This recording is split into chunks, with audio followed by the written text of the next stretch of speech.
last time I went in to donate, not this last Mervise blood drive, but the one before that. Yeah. And forgot I donated and went out that night. Oh, geez. I shared like a bottle of wine with a friend. So it's like a glass and a half. And I was really though. feeling no pain. I was like, what is going on? And then it dawned on me. I was like, well, so it really does hit this you is that going way, to huh? hurt big time tomorrow. Oh, yeah. And then when they were doing it again, this last one, it was my week to work again. And so I went in, and the girls there, because usually I do it, they contact me, but because I'm doing the platelets now, Yeah. they don't want your blood because they want to be able to take you for platelets. She went to log me in. I was like, no. I was like, I have a work party tonight. I was like, this last time. It was such a mistake. Like, yikes. Yeah. Now I'll just try to get as much good chunk of the Christmas shopping done. It's great because I got one.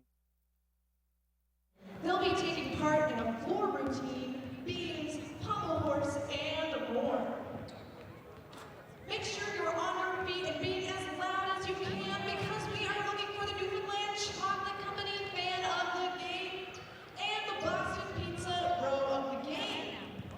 For more St. John's Edge news and information, log on to stjohnsedge.ca or download the brand new St. John's Edge app.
And good afternoon and welcome to Rogers TV live broadcast of St. John's Edge basketball. Today I'm Bill Hart along with Kellyanne Roberts, and another barn burner perhaps, because this past Friday, boy, we had everyone out of their seats for that one. Oh, did we ever, especially in that fourth quarter when Glenn Big Baby Davis came on the court, definitely shifting momentum there. But right from the get-go, I think the fans into it, the team into it, and you know, building off of their win earlier in the week to pull one out on Friday to make it 2 in a row. Yes, first time this season they've won back-to-back games, so it looks like the tide is beginning to turn for the St. John's Edge, who did get off to a bad start. It was a tough start to the season, you know, and I spoke with Coach Steve Marcus about this a little bit, and he said they're running more complex systems this year, so it's going to take a while to get into it. Last year, running more simple ones, but by the end of the season, they were easier to read, so hoping for the opposite this year. And it's worth noting, too, that Friday night victory was successful, despite the fact that Carl English, their #1 guy, was not very successful from the three-point arc. He was not sinking those threes, but still, there were other players like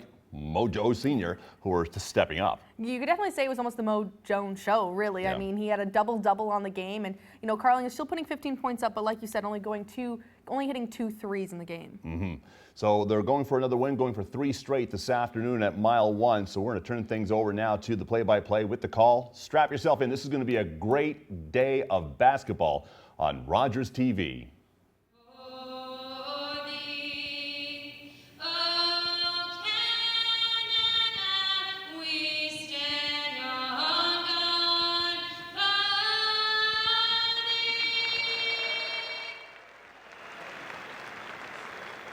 And now, ladies and gentlemen, it's time to meet the starters for the visiting Island Storm. Number 5, Jarrell Tate. Number 6, Tyrell Baines. Number 10, Alex Campbell. Number 22, Samson Carter. Number 24, Russell Bird. And the Storm are led by their head coach, Tim Kendrick.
Good afternoon, ladies and gentlemen. Welcome back to Mile 1 Center, St. John's Edge basketball. My name is Steve Power. I'm joined once again in the booth by Ryan Brockerville. Ryan, the Island Storm and the Edge in their second of back-to-back contests.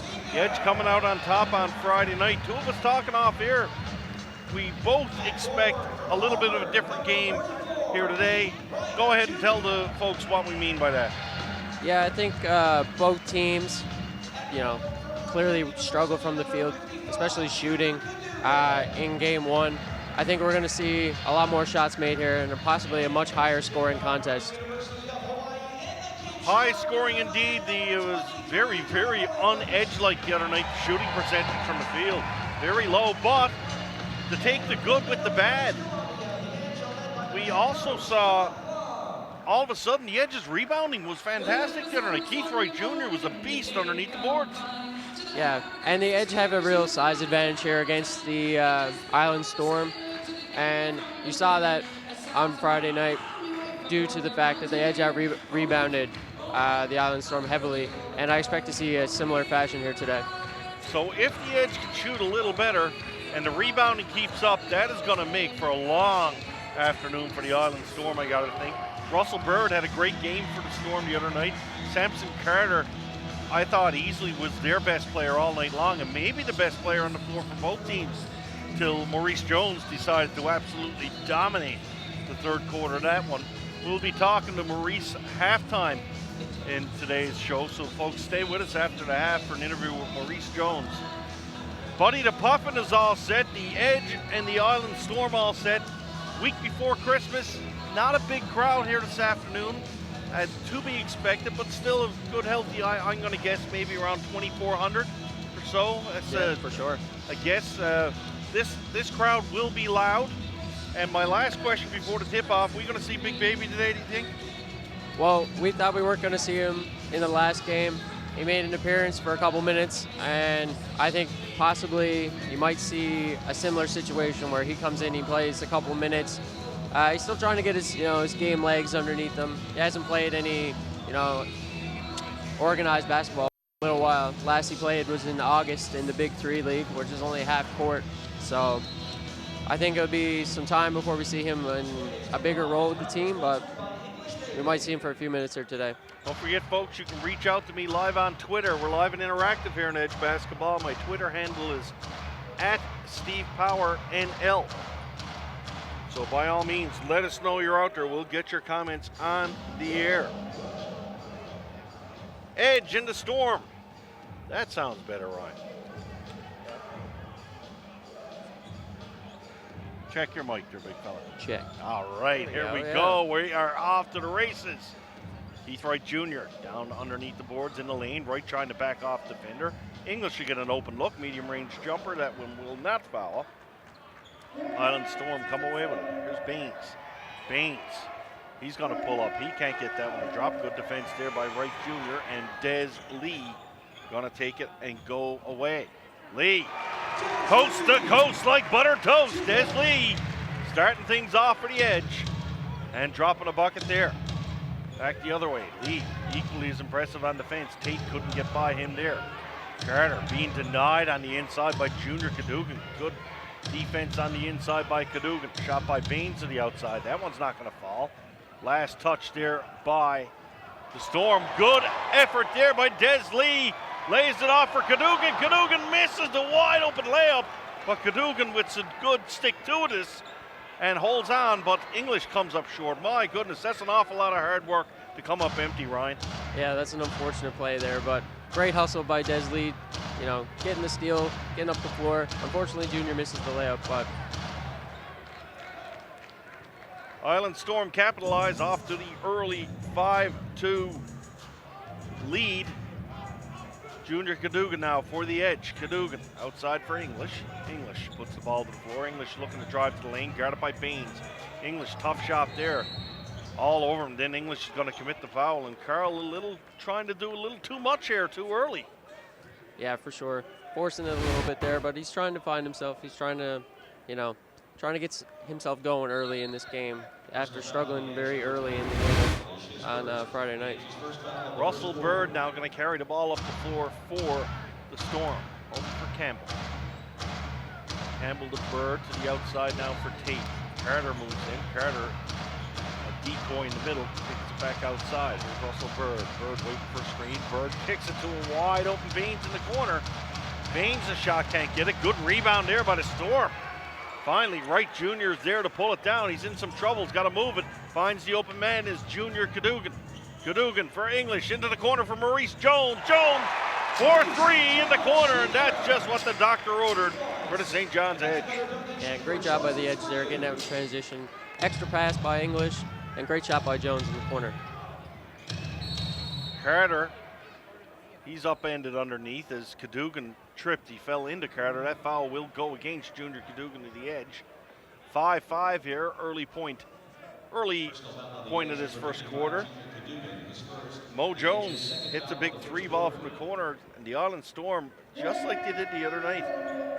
This Island Storm team, I'm going to say they're scrappy. I don't know if that's a word we can use to describe a basketball club, but these guys are scrappy. Des Lee. Lee puts the ball to the floor looking for Wright Jr. Can't get it there. Good battle there by Campbell to come away with. Campbell to Baines, back for Campbell. Here's Alex Campbell now for the Storm. Long pass in the corner for Carter. Carter wide open. He puts an air ball up to the basket there. I think we're going to see Glenn Davis already here, Ryan. Like you see Wright Jr. go to the basket. Yes, sir. Glenn Davis coming into the game right off the bat, so we don't have to wait long today. No, the fans are going to get what they want here today. Campbell kicks one outside for Tate. Tate takes about 14 steps going in there. That one keeps going, and the Storm will pick it up. Campbell and Tate get tied up with each other. Edge have strength in numbers, can't take advantage though. Ball kicked down now for Cadogan. Outside for Jones. Jones, another open look for three. Can't get it to fall though. Rebounded by Tate. And you can see why Coach Plum is going to the big guy right away. Rebounding just not there for the Edge. Yeah, the Edge are struggling on the glass here, and they got a very poor matchup with Samson Carter. He's being guarded by Cadogan, and he's heavily outsized. So go to Big Baby, see what he can do with Carter. Glenn Davis checks into the game for, as you just said, Junior Cadogan. That mismatch was picked up by Coach Plum as well. 8:05 left to go here in this first quarter. And we're going to get an early look at Glenn Davis. It had to wait a while the other night, but he certainly made an impact in these couple of minutes of play. Yeah, for sure. He came in, he was a big energy spark. A few buckets, few rebounds. See if he can do something similar here today. I must be missing something, Ryan, because it looks to me like those guys are practically running around with the ball, taking a pledge sheet in their hand like they're on a lapathon, but I don't see any traveling calls. Like, obviously, I'm missing something here. Yeah, you don't get a lot of traveling calls anymore. Only every now and then. Like, I've seen guys had to go further to catch the bus pass on the Metro bus booth than what Tate did just in. But anyway, I digress. 7-7, all tied up here. Edge with the ball. It's Maurice Jones Sr. into the hands of English. English putting it in for Davis. Davis trying to back that big body up down low. Davis, good job by Tate there. I'm not sure if they're calling a foul or just out of bounds. Out of bounds. Gonna stay with the Edge. Diego Kaplan and Guillaume Boucard checking into the game. You want to talk about physical play, it's going to pick up now with Boucard there. Nothing for free with Guillaume Boucard on the floor. Here's Jones, three-point shot. Barnes, Baines' hand was in his face there. That was a difficult one there. Baines in transition comes down. Doesn't get any easier than that for the Island Storm. Here's Maurice Jones Sr. now. Out for Kaplan. Kaplan for Boucard. Boucard puts the ball to the floor. Waiting for Des Lee to come around. Finds Lee. Lee with the shot. Can't get the drop though. Big rebound by Glenn Davis. Davis goes up. Can't get it to drop though, but Davis will go to the line. And the first offensive rebound of the game to the Big Baby. Yeah, great job by Big Baby there. Using his size, getting inside position, and then using his body to draw the foul and get the shot up. Jaron Skeet into the game now for Des Lee. And Coach Plum really going to the bench early in this one. And you know something? Why not? Starters probably struggling a little. They've got good depth on this Edge team. Why not go to it? Yeah, and the bench was huge for the Edge in the first game against this team. 40 points off the bench. So, you know, trust your bench, trust your guys, bring them in early, get them involved, see what they can do. Here's something we've seen all year, Ryan, on free throws. No Edge players up in the paint. If Guillaume Boucard just goes up there, that's something I'm going to have to talk to the coach and just ask what that's about. I think we got a technical foul called on the... It is a technical foul called on the coach of the Island Storm, and he can't believe it. Referees like to give out gifts every now and then, too. So Yeah. It is Christmas time. Well, there's a gift of a free shot for Maurice Jones on the foul line. And this is going to be an interesting afternoon. We are only early into the game. And the referees don't appreciate being jawed at, whether it be in Christmas time or Easter. Just said Easter because it's far from Christmas. Point is, they don't like to be jawed at. All right, here we go, 9-9. Russell Bird putting the ball to the hands of Campbell. Here's Campbell down for short shot off the bench there. That was well short there from Brad States. We saw Brad States the other night, Ryan, in a limited role. Came into the game, there's an offensive foul call. Brad States only played probably 7 or 8 minutes, and he picked up 3 fouls right away. He's right into it again today. Yeah, we didn't see that either. we didn't see him come back in the game, which I was kind of surprised at in the first game. He picked up those 3 quick fouls, but I thought he was very effective in those short minutes. I think they got no choice. They need someone in to play against Big Baby Glenn Davis. Yeah. And he's probably the answer for the Island Storm. Here's Maurice Jones now, 9-9. Jones out for Guillaume Boucard. Boucard kicks it in, gonna be back out for Jones. Jones got hacked up on top of the key. Good defense there by Diego. Kaplan coming back, and that's a great effort there by Kaplan. Jones, how quick is he in transition? Oh my goodness. Jaron Skeet in for Jones. Jones underneath, up off the basket. Can't get it to drop though. Campbell's gonna take it down. Campbell coming all the way, and he'll take a foul there from Kaplan. That's the Edge's 6th foul of this opening quarter, and still 6 minutes left to play. Yeah, we got a lot of foul calls early on in this game. Referees making their presence known, that's for sure. Substitution for St. John's, number 1, Obi Oleka. St. John's back to the bench again. Obino Oleka coming into the game. He made a statement the other night for the St. John's Edge. Yeah, great game by him. Friday night, 13 points, 11 rebounds. There's a long 3-point shot there on the hands of Campbell. That one's not going to go anywhere. Maurice Jones will grab it and come back for St. John's. Jones waits for Oleka to come up for a screen. Jones out for Kaplan. Kaplan, long 3-point shot. Diego Kaplan looking for the 4-pointer on that one as he was hacked. But he managed to get it through. Russell Berg down low. Oleka, good defense there. Brad States goes to the floor for the ball. He'll come away with it. Here's Jones out for Kaplan. Kaplan from way outside there. Diego Kaplan find the little groove there. You can see Coach Steve Marcus down the bench. Run it again, run it again. Yeah, and great play by Mo Jones. Kaplan just hit a shot from the exact same spot. He ran to the spot. Mo found him, and he knocks it down again. Foul call against the Edge. That'll slow things down. Kaplan with 6 unanswered points opens up the 6-point lead here for St. John's. Mo Jones going to check out. That's about as rare as a dodo bird sighting here in Newfoundland. Mo Jones does not go out of the game very often. 5:10 left to go. St. John's 15. The Island Storm 9. We'll be back with St. John's Edge basketball.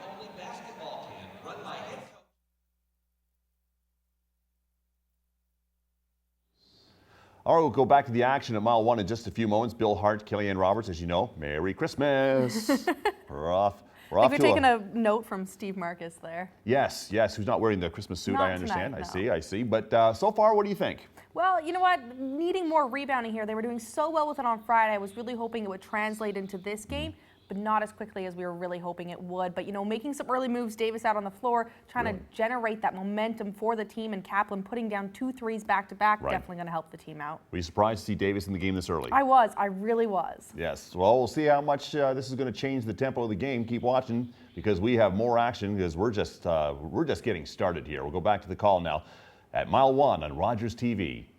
And money for families in need during the holiday season.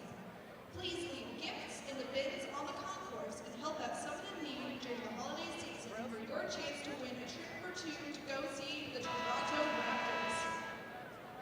Edge season ticket holders, the moment you've all been waiting for is here. Please visit the table outside section 120 to get your season ticket holder gift. The table will be set up until halftime, so don't wait. Pick up your awesome Edge swag now.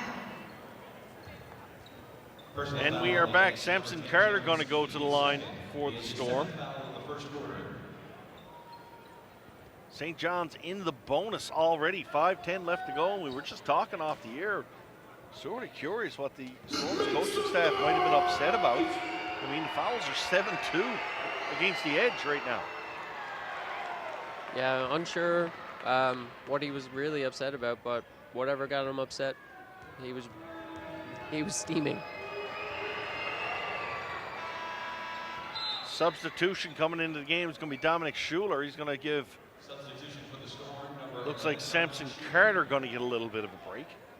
And we got 2 very small lineups for both teams right now. The Edge answering with Obino Oleka, the only big player out there. We got Jared Nickens checked into the game now, as well as Jaron Skeet. Junior Cadogan's going to do the ball handling for St. John's. Here's Kaplan. Kaplan Out for Skeet. Skeet from outside takes a shot. Skeet is going to get hit with the foul, and he will go to the line to shoot 3. Yeah, great play by Kaplan there, getting in the paint and finding Skeet. The Kaplan, as soon as he went inside that paint, you knew he wasn't shooting. That was too close for him. Diego Kaplan will shoot it from the parking lot, folks. And he doesn't miss very often. What a great shooter. Yeah, he's a The St. fantastic John's shooter.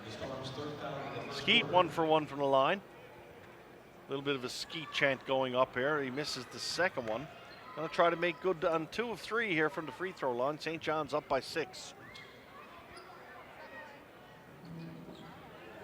Skeet only putting down 1 for 3. And Ryan, as a basketball, you got to tell me, like, I just don't get that. I can see the big guy who's not a great shooter coming in, but if you're a shooter, somewhat like a Jaron Skeet, how do you go to the line and miss 2 or 3 shots? I don't really have an answer for it, to be honest. But a lot of the time, free throws are not what you're practicing anymore. Okay. A lot of guys focus on shooting 3-pointers because, especially for someone that's, not on the bigger side like Skeet is, he's not inside getting fouled a whole lot. So he's working more or less on his 3-point shot. And, sometimes the free throw practice is not there. That's a fair answer. Brad States just went down hard. We had a whistle call by the official. States is up and on his own power, though. He seems to be okay. Jaron Skeet's going to check out of the game now. Nickens still in. Nickens had a 3-pointer from the corner that drew nothing but air. But Carl English going to check back in for St. John's. Island Storm come up a little bit short. No, White will get that one to fall for the Storm. They come back to within 1. St. John's looking to make a move, can't do so. Cadogan comes to the line, and Cadogan can't get it through. Coach Doug Plum is incensed. And Cadogan, being, as Mike Mahoney would say, Avalon mauled, going into the paint there. Yeah, but good defense, say the officials. Got hit there, for sure. Here's Russell Bird now. Bird, the walk around the green. Diego Kaplan almost picked his pocket momentarily. Bird gets it back. Bird still going with the old Pirate Pete headband here. Russell Bird, nice one-handed touch off the glass there, and that's a really, really nice basket there by Bird. Yeah, great play by Bird. Forcing his way inside and using his size to shoot over the smaller player. Junior Cadogan trying to get something happening here. It's going to be the Kaplan. Kaplan lays one inside for Oleka. Nice pass here by Diego Kaplan. And if we got to pick an edge player right now, it's Diego Kaplan is the guy who's carrying the mail for St. John's. Yeah, he's really come off the bench and sparked this team. Hitting 2 big threes early, and now he's, they're running him off the 3-point line, but he's still finding ways to get things done. Here's Schuler. Schuler, medium range jumper. He gets the home team bounce on that one. Going to get it to fall. Cadogan bringing the ball up the floor for St. John's. Junior Cadogan leaves it out for Kaplan. Kaplan from way outside. Don't be too surprised if he might let it fly from out there. Cadogan inside for Oleka. Back out for Kaplan. Kaplan never had as much time to let that one go. Oleka outside for English now. English wide open look for 3. Carl English puts a little bit of liquid Drano on that one, and that's a big shot for Captain Carl. Yeah, and that's all created by Oleka getting that offensive rebound and getting an extra possession for the edge. Russell Bird with a quick answer back for the Island Storm. We are tied up again here at 21. English use the ball for Cadogan. Cadogan, nice feed in for Oleka. Albina Oleka trying to back up on the basket. Nice tough basket there. Pretty good defense there by Russell Bird. But Oleka managed to get it off the basket in. And that's just too easy for the Island Storm. Where is St. John's defense on that? That's a couple of possessions in a row now. Jared Nickens, 4-3 from the outside. This game is really opening up. You called it before the game started. 26-23, still just under 2 to play. White for 3. Can't get that one to drop. How's that not a foul? Schuler over the back of Nickens. Ball goes out of bounds. It will be maintained by the edge. And the edge will go with a little bit of a bigger lineup here now. Although probably evens out. You got Glenn Davis coming in at what, 6'9"? But Mo Jones is coming in at 5'7", so it probably just evens out pretty good. Yeah, an average of 6'5", maybe. 1:35 left to go. St. John's up by 3. Timeout. We'll be right back.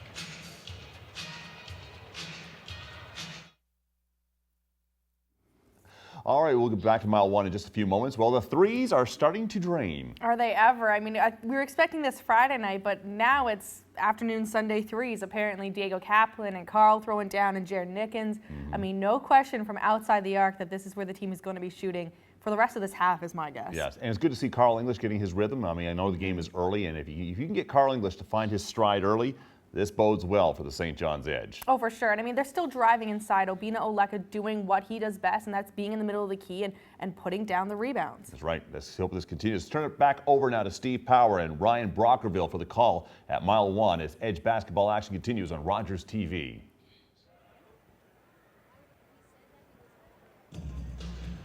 Having a look at the stats here. Both teams shooting considerably better than the other night. The Edge 5 of 10 from beyond the arc. The Storm only making 2 of 6 shots. Free throw line, not a whole lot of trips there. Only 6 for the Edge and 2 for the Storm, but 50% for both teams. That ain't going to get it done. No, certainly not. And I think the big thing that we're seeing here right now is the Edge have 15 points off the bench, which is a great sign for them early on in this game going forward. The bench coming up big. The bench coming up big for the bench. No, the bench coming up big for the Edge here in this one. Maurice Jones now back on the floor into the hands of English. English in for Davis. Davis trying to back up his defender. Davis into the rim. Not a whole pile they can do. The man was triple teamed in, and he still muscled it up and in. Yeah, and he's significantly bigger than Samson Carter. Samson Carter. Yeah, so. Rebound, grabbed by English.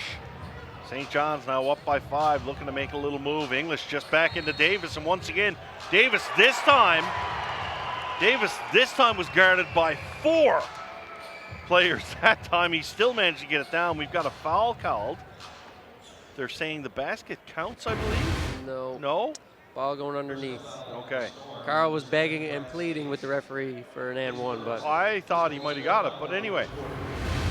Nonetheless, that's a pretty good foul to give if you're a fan of the Island Storm. Kaplan to the outside. Kaplan swings one down to the corner for English. English back into Davis. We can see this might be a pretty good new trick for St. John's. English to Davis, and Davis into the basket, putting it up and off the glass. Carl English's life just got a lot easier with the addition of Glenn Davis. All of a sudden, if that happens a whole lot more, you got to think English is going to start getting left open on the outside. Some big efforts down low. Davis going down hard in the paint. Comes up a little bit slow. yeah, and I can't believe that Davis didn't get that charge call. His feet were outside the circle. He took it square in the chest. He came down. No call, and now we got a technical foul against the Edge.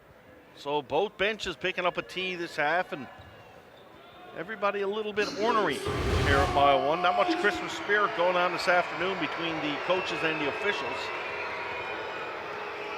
Samson Carter going to step to the line. He will drain the technical foul shot. 4-point lead, St. John's, 20 seconds left to go, and I'm with you. How did Big Baby not draw that charge? But back to my point about English going into Davis. That's 3 possessions in a row now. That's worked for St. John's, and you got to think that triple teaming, quadruple teaming Glenn Davis. Those St. John's shooters are going to like that. 100%. And as a shooter, playing with someone like Big Baby, who can get inside and use his size and is a willing passer when he does get it inside, is something that a shooter loves to play with. Davis with the ball in his hand, 7 seconds left. That's an errant pass. Going to go out of bounds. Des Lee asking for the correction, and he gets it. One referee called one way, the other one corrected him, goes the other. Island Storm coach Hendrick not too happy with that change of fortune, but it indeed was the right call. Give the officials credit. 5 seconds left. Jones to the outside. Jones going to put it up for 3. Can't get it to fall, though. Buzzer goes the end of the first quarter. St. John's 30. The Island Storm 26. Ryan, your thoughts on that opening quarter? I think a good opening quarter for both sides.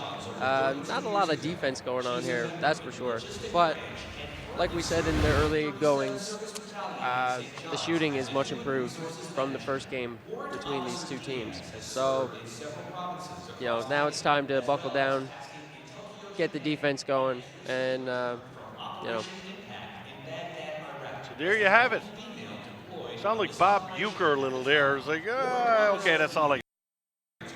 First quarter in the books, St. John's 30, the Island Storm 26. We'll be back for the call in a second. All right, welcome back. We'll get started with the second quarter in just mere moments. I'm Bill Hart along with Kellyanne Roberts, of course, wearing our Christmas bests as we get ready for the holidays. And, well, you couldn't expect any better from that first quarter. And how about that whole Carl English to Glenn Davis thing that's going on? That was money, really. It's what it was. I mean, 3 times over, that was working. And you know what? Davis with 4 guys on him at one point down low and still putting the ball up. Like, no problems there. And if that duo continues to work throughout the rest of this game, then the Edge are running away with this one. And not even that, Diego Kaplan from outside the arc. So you've got multiple players on the floor right now that are putting up points for the Edge. Well, Steve Power said it perfectly, too. If you have 4 guys on Glenn Davis, how many bodies are going to be there in three-point land open for a three-point shot? Well, and once Carl, gets his touch going, I mean, no question that the Island Storm aren't going to know what to do, and other teams aren't going to either, because you're not going to know if you should be defending Davis or you should be defending Carl. That's right. All right, let's get started for the second quarter. We'll go back now to Steve Power and Ryan Brockerville for the start at mile 1. St. John's Edge, Island Storm on Rogers TV.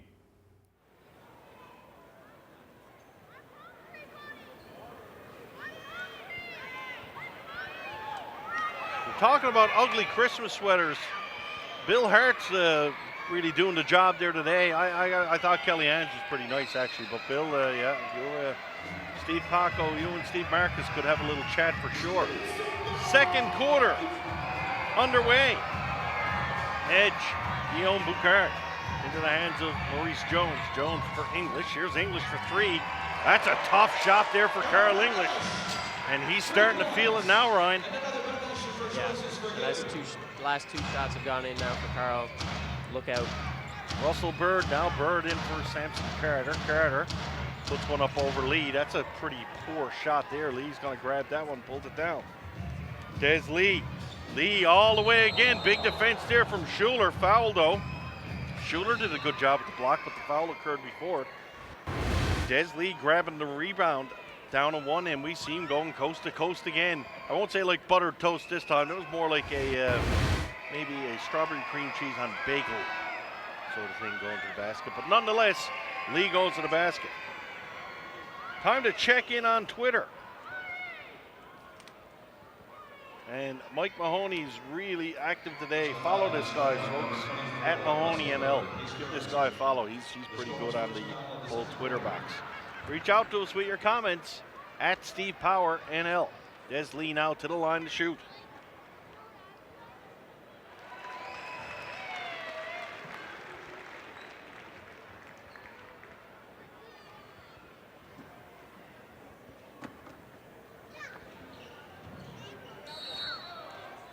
Speaking of Twitter, don't be nervous. Give my buddy Ryan Brockerville a shout here at Brockville, BROCKE VILLE 13. Is that your number when you played? Vermont? It was. See how smart, how much of a sports enthusiast I am to pick that up? Maurice Jones for the Edge. Jones into the paint. He's going to initiate some contact there. Jones will pick up a foul. That is, if there's ever anything, a classic Maurice Jones, that's it. Yeah, going to the basket, using his body, contorting himself, drawing a foul. That's what Mo Jones is best at. 11-11 here. Second quarter just underway. Ball going to be inbound underneath the basket. Back in for Des Lee. Keith Wright Jr. back in the game now for St. John's. Guillaume Boucard to English. English looks to put it to the floor. English going to step out from beyond the arc. Gets out, knocks it down, and he lets Baines know all about it going down the floor. Although it looked to be a nice little banter between the two. And I don't like the nice. I like it when they're nasty. Come on with it. It's not Christmas time yet. Let's get going. We're going to battle here. And the Island Storm battle right back with a nice hard bucket off the glass, but I don't know Carl English.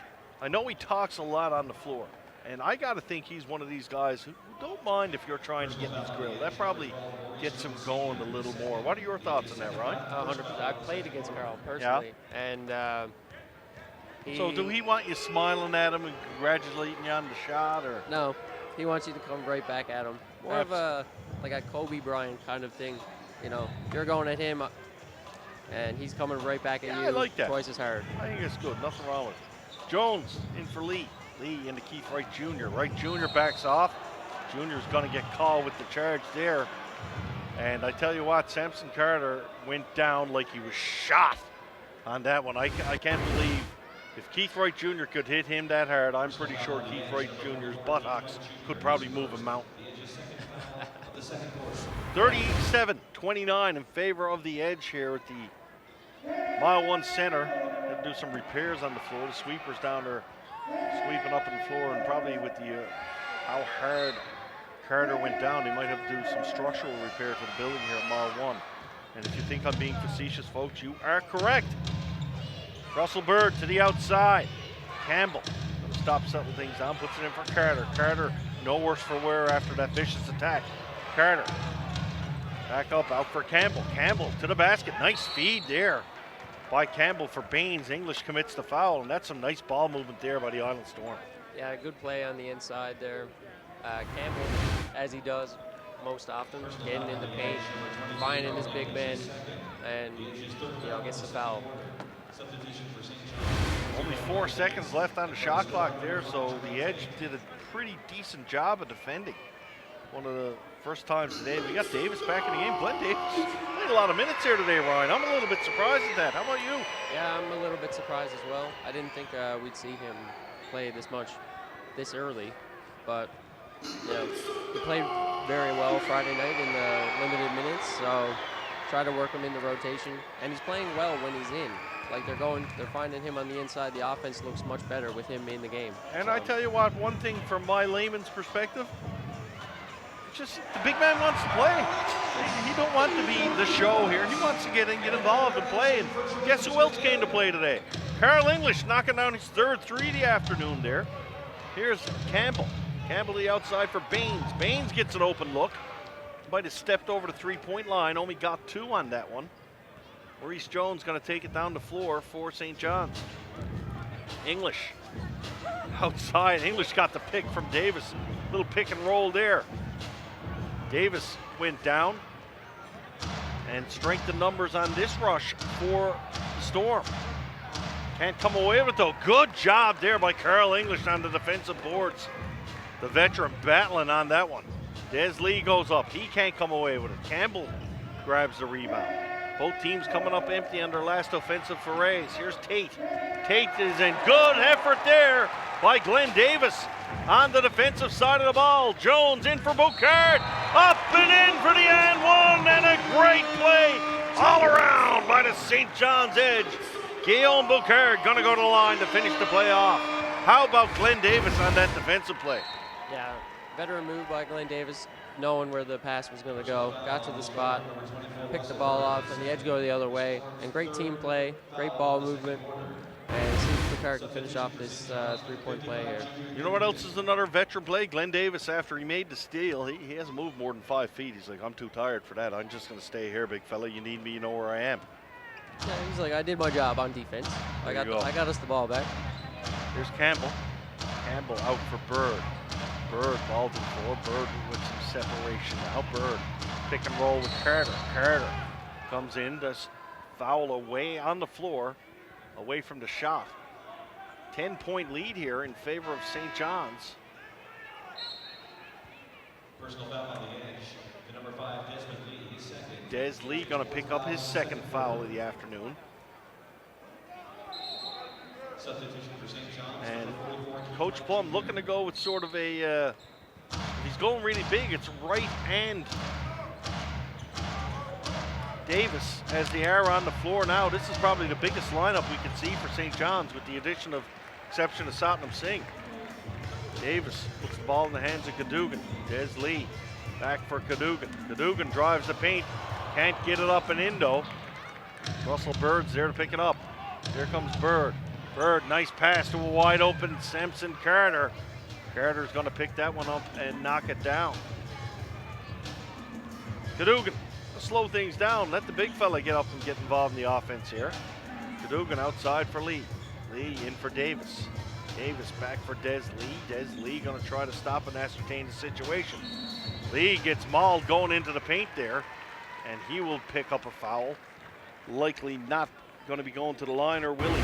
He'll be going to the line for 2 here. He will be going to the line for 2, says Ryan Brockerville, so let it be written, so let it be said. Hardly ever wrong.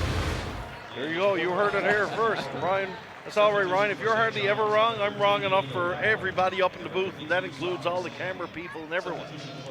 I could be wrong for all at mile 1. Des Lee at the line for the Edge. Lee makes the first. Chance to go to double digits with the lead here now for St. John's. First time in the game. Lee makes no mistake with that one. Substitution now is Diego Kaplan coming into the game. News just getting worse for the Island Storm. Kaplan's been shooting the lights out. Timeout going to be called here by the Storm. St. John's up by 10. All the right Edge fans, I'm here, and we are going to play Guess the Edge.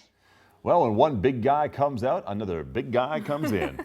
That's for sure. Satnam Singh now hitting the floor here for the Edge with Davis coming off the court. But Davis doing a lot of great work out there defensively and offensively continuing here. Well, when he's grabbing defensive boards like that, I mean, and if people are trying to throw passes, I mean, it's like trying to throw past a building.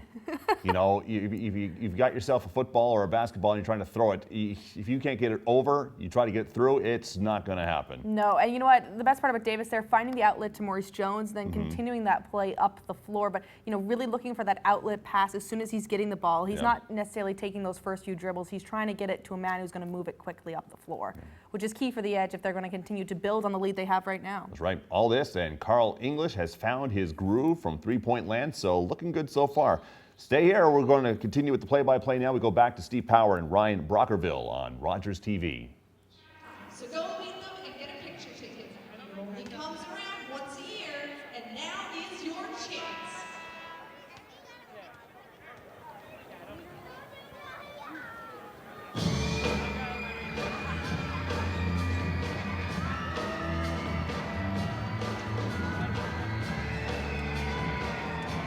Timeout over. Island Storm looking to come back into this one. 7:58 left to go in the second quarter. Edge up by 10. And gotta say, Ryan, pretty good effort here today by the Edge. There's a long three-point shot there from Russell Bird. That can't be what they drew up after the timeout. I'm laughing here because that was almost comical. You know when the shot goes up and it wasn't drawn up? Because the coach turns to the rest of the bench and just starts yelling. Here's Baines. Baines brings it in the paint, gonna kick it out for Bird. Bird down for Baines. Baines open look there, medium range jumper. Can't get the foul though, but good rebound by Storm. Satnam Singh making his first appearance of this season now into this game. Singh over, good defense there, not drawing the foul. The big guy grabbing the rebound. Singh kicks it out for Cadogan. Cadogan for English, catches, shoots, pulls up, can't get it to drop though. And speaking of big rebounds, that's a good battle there. I believe it's Scott. Scott does a good job there grabbing that rebound. Yeah, great play by him, using his athleticism to get up over Singh and grab that rebound. It's a hard smack though. You hear that one all the way up here, folks. And for those listening not familiar with Mile 1, we are far away from the floor. Not the traditional basketball broadcaster's vantage point, indeed. We are high atop Mile 1 in the Bob Cole Media press box. Russell Bird. Bird for Campbell. Campbell's going to pull up, had a little separation here. Nice shot there by Campbell. He looked Junior Cadogan off just that 1 second. Found the separation and put it down. Cadogan.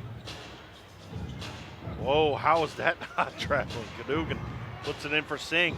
Singh to the floor, he can't get it. Had his pocket picked. And the ball, a lot of action on the floor. Campbell outside for Scott, wide open for three.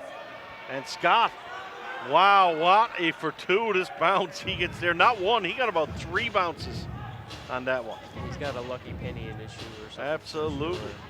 Here's Kaplan. Kaplan outside for English. English drives down low. Little medium range shot. Can't get it to fall though. Wright Jr. Rebound for Singh. Singh picks it up, and Singh is going to get charged with the offensive foul.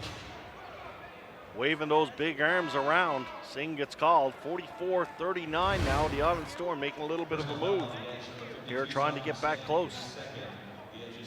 Singh and English going to come out now. That's going to bring in Jaron Skeet and Obino Leka for the edge. Here's Campbell. Campbell for Baines. Baines down low for Bird.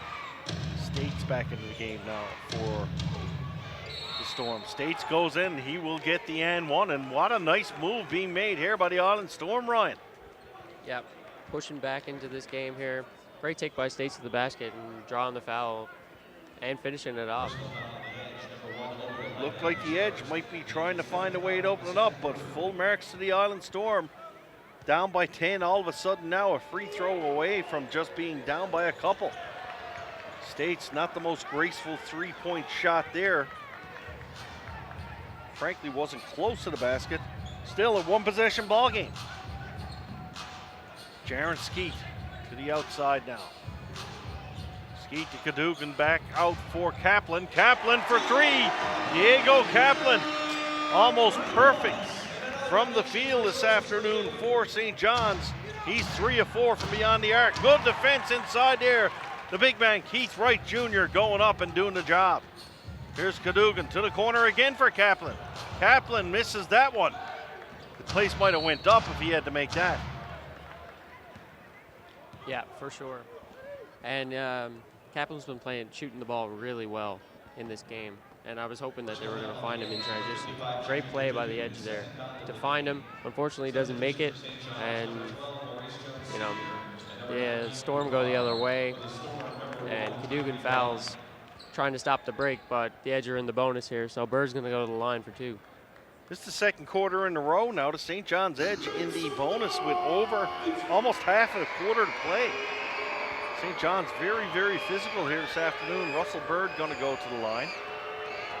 Foul 7-4 right now. Once again, the Storm, though, struggling from the charity stripe. Indeed. Yeah, both teams are not having success with the free throw line today. Bird will knock down the second one. Bocard trying to get the ball in, but Samson Carter ready to check in for Russell Bird there.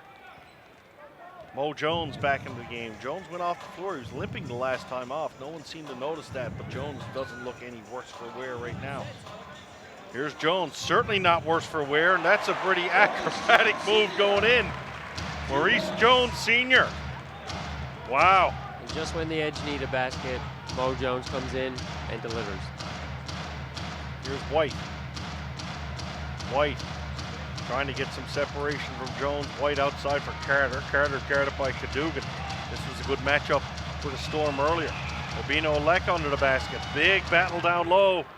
And White does a great job for the Island Storm down low. We talk about the size advantage. I tell you what, I think the Island Storm are out rebounding the Edge today. Not sure what the stats say on it, but from afar it looks pretty good. Diego Kaplan for 3 again. And Kaplan likes that spot on both sides of the floor, that sort of in between the spot, between the corner and the top of the arc. Yeah, and that's a shooter's favorite spot to shoot from. That little 45-degree angle on both sides of the floor gives you the best vantage point. Baines outside for Carter, back for Baines. Baines puts it into the corner now for States. States goes up at the left hand. Can't get that one to drop. Rebound once again, though, by the Island Storm. And Coach Doug Plum, he's got to come up with something here. Island Storm just killing the St. John's Edge here on the offensive boards. Yeah, the Island Storm have gone with one of their bigger lineups, and the Edge haven't matched it back. Biggest player on the floor for the Edge being Obino Leka. And, you know, he can't do it alone. He's down there trying to rebound by himself against 4 or 5 Island Storm players. Des Lee going to check into the game now. That'll help the rebounding a little bit. The Storm's fifth foul, substitution for St. John's. 3:30 left to go, 52-46 in favor of St. John's.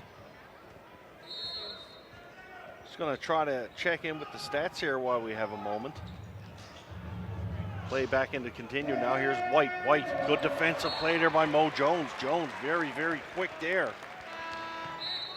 And the offensive rebounds, according to the stats, 7-4 in favor of the Island Storm. I think the hometown stats guy might not be hitting the button a couple of times there for the Storm. They seem to be doing a much better job on the inside today. Yeah, for sure. And they are the best offensive rebounding team in the NBL. So Now, how is that when they're not big? I'm using your words here now. They're not a big team, but yet No. they're one of the just tenacity, I guess. Is yeah, it? like you said early on in the broadcast, they're a very scrappy team. They got a bunch of smaller guys who are always on the inside rebounding, and oftentimes you don't remember to box these guys out, especially due to their size. So when they get in there and they get their hands in it, and they're all over the ball, it's hard to keep them off the glass. Good point. It was nice. Maurice Jones has a triple-double. He's coming away with 10 rebounds. So, no, very good point indeed. 3 minutes left here, 3:04. Here's Samson Carter. Carter into the paint. Comes through. He's going to draw the foul. 3:01 left to play. And a chance to make this a two-possession ball game. Russell Bird getting up. And Coach Plum recognized need a little help inside. So here comes Glenn Davis back into the game for the Edge. Yeah, and that's someone who the Edge are going to rely on for rebounding for the rest of the season.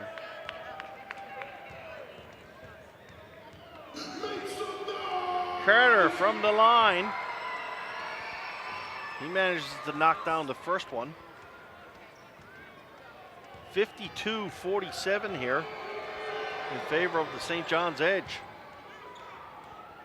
Maurice Jones going to bring the ball up the floor here for the Edge. Jones guarded up top, puts it in for Kaplan. Kaplan going to put it down for Glenn Davis. Davis back for Kaplan. Kaplan right away catches, shoots. That one's only for two. Yeah, and great play by Big Baby. They get the ball down into him, and that draws the defense towards him. Kaplan runs his man off.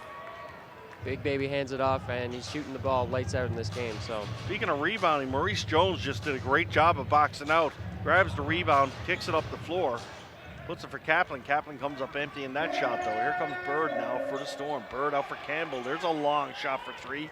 Alex Campbell going to knock that one down from way outside. Makes this a 3-point ball game. Coming up to the 2-minute mark of this first half. Jones. Maurice Jones. I tell you what, if I'm on the other team and the coach is giving me the assignment to guard Maurice Jones, I know I got to work hard that day. yeah. Just so quick. Keith Wright Jr. with a 3-point shot from way outside. And that one is, frankly, not close. No, and Coach Plum was not happy with that shot. Timeout called by the Island Storm. 3-point ball game, 1:50 left to go. St. John's going to have to tighten up here to hold on to this first half lead. All right, welcome back. We'll go back to Steve and Ryan in just a few moments. Bill Hart and Killian Roberts here. And of course, Steve was right there. That large lead for the Edge has quickly shrunk to a small one. Big time. I mean, the Edge, it looked like they were really getting on a roll there, hitting those threes, dishing to the outside. And you know what, the Island Storm bringing it right back and offensively rebounding like crazy. And the Edge not responding, not doing their defensive job right now. Well, the threes are still being sunk, for lack of a better term. So, well, I don't know what you can do. You're going to play some better defensive ball, because if you got a lead like this when the guys are shooting lights out, you should be able to pad that lead a little bit. Yeah, this is where you expect Obina Oleka to really step up here. I mean, he did last game. That's right. 11 rebounds. He had a double-double in the game, and so expecting a lot more out of him. And he hasn't been on the court as much as I had anticipated he would, but Davis really getting a lot more court time this time around. All right, let's go back and wrap up the first half with Steve and Ryan with the call. Back to Mile 1 we go on Rogers TV.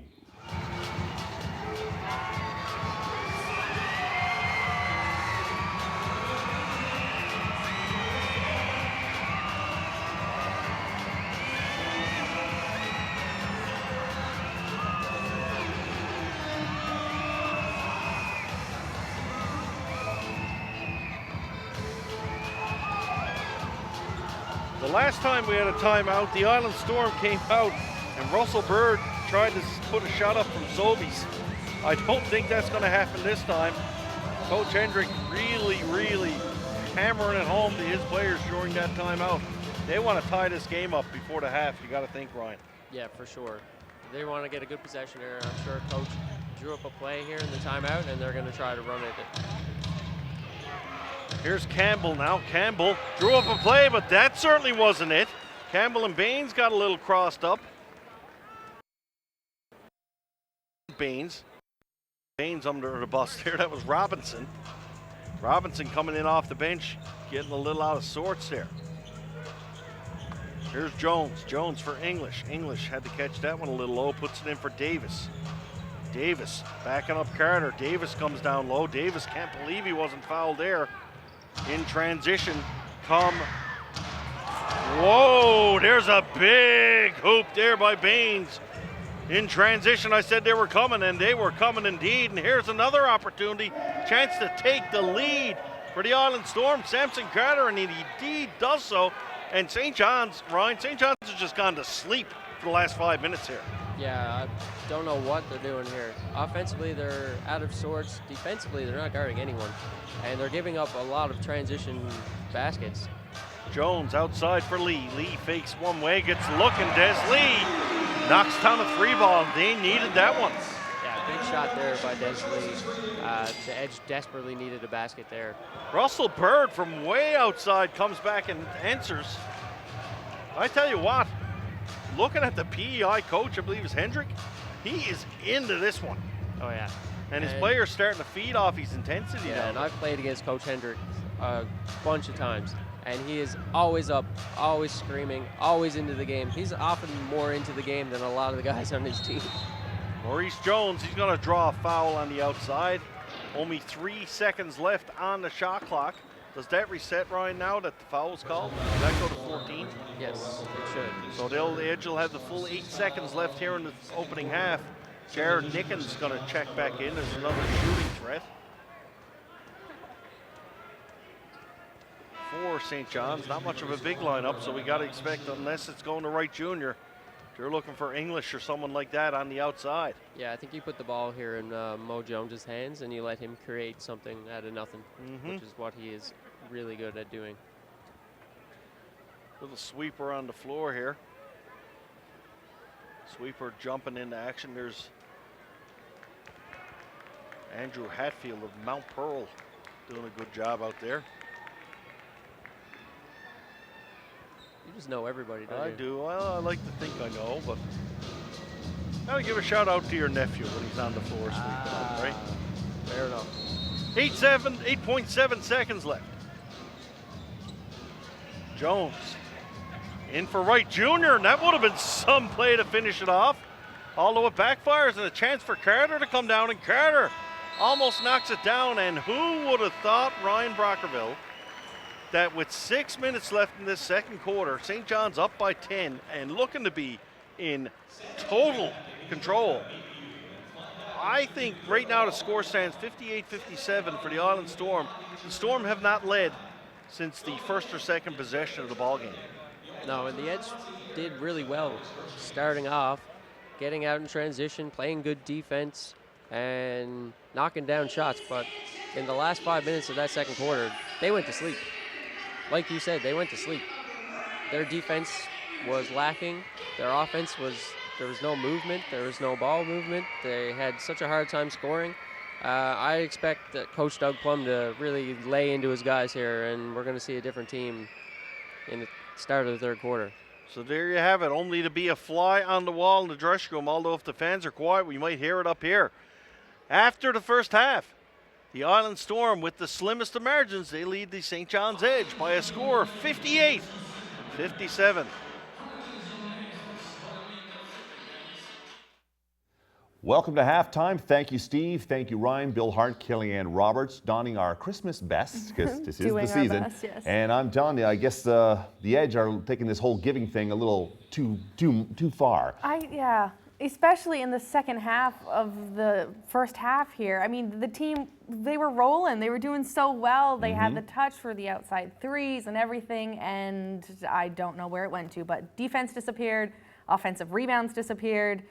We saw a different team in the second half of this quarter here. We're nearing the end, and the Edge were up by 10. They trail by 1 now as we go into halftime. And if you're just joining us, get an idea of what you missed. Boy, you missed some pretty cool things. And let's bring up Glenn Davis first of all. And how do you stop this guy?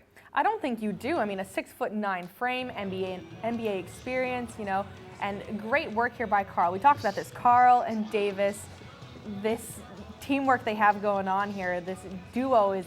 It's going to be crucial for the team if this continues to click. There's 4 guys on Davis there, and no chance of stopping him. And you're right. You know, it's like if you have that many players on a big man like Glenn Davis, that leaves everybody else open for shooting. Hopefully they can capitalize on that for the second half.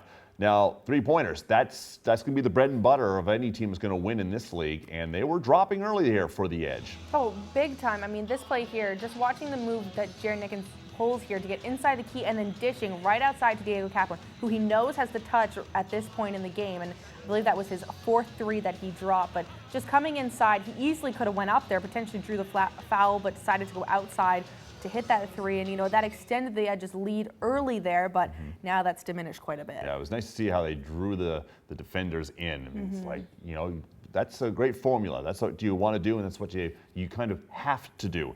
All right, stick around because we have more to talk about as halftime continues. When we come back, we're going to do some chitting and some chatting, take a look at some of the scores from around the league as halftime continues on Rogers TV. All right, girls.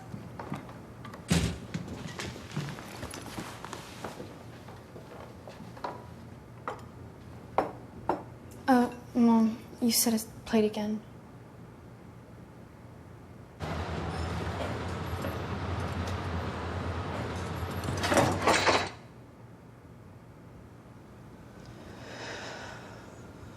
Workplace injuries hurt the most at home.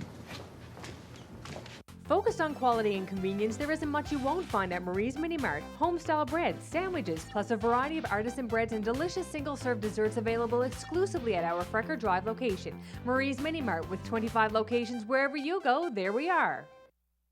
Marijuana is the most common drug found among teen driving fatalities in Canada. Hey, gotta go. I love you. Bye. Bye, sweetheart. In a car with a high driver, and over half the drivers in The feeling in my fingertips. Emily. Yeah, Mom? These words are ready to leave my lips. It's hard to talk about the dangers of driving high. We can help at thecallthatcomesafter.com.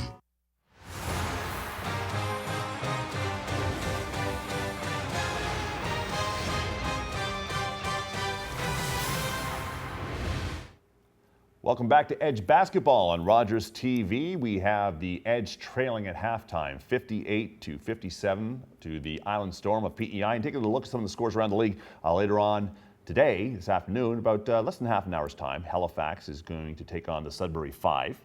They're doing very well. Then, of course, all eyes on the Moncton Magic, who are off to an 8-0 start. It's incredible what they're doing in Moncton. And, you know, talking to the Edge earlier at the beginning of the season, you know, they said Moncton is going to be scary. And, you know, I didn't really believe them at first when I don't think anybody did. You know, No. Moncton last year, you know, they had an all right season, but this year, 8-0, like you said, it's pretty incredible to watch. Yeah, we had a chance to see him firsthand for the Edge home opener for the first 2 games of the home season. And good team, very good team. After 1 quarter, we have the St. John Riptide, though, leading the Moncton Magic by a score of 23-19. Yeah, so lots going on across the league right now. But, you know, one guy on the Edge who's kind of made a move across the league was Maurice Jones Sr., and we saw a lot of him in Friday's game. I mean, like we said, it was pretty much the Mo Jones show. He was getting a double-double. He had a triple-double in the previous game, and both the Edges wins. So, you know what, Steve Power chatted with him on Friday about what it was like to transition from Windsor to St. John's, and then also what this team here is doing. I mean, they brought in some big players. So here's what Steve and Mojo. Thank you. Mojo got down to. I'm just too amazed by his play to even remember his name at this point. But here's what they had to say about the transition. We're here with St. John's Edge point guard Maurice Jones Sr., recently named Player of the Week in the NBLC. Mo, talk to us a little bit about the start of your season here in St. John's, coming over from the Windsor Express. Talk a little bit about what it's like to be a member of the Edge right now. For me, it was a little different at the beginning of the season, trying to get used to the system, trying to get used to the guys. It was a different setting for me, so it was something I had to adjust to. But I think I'm finding my way now.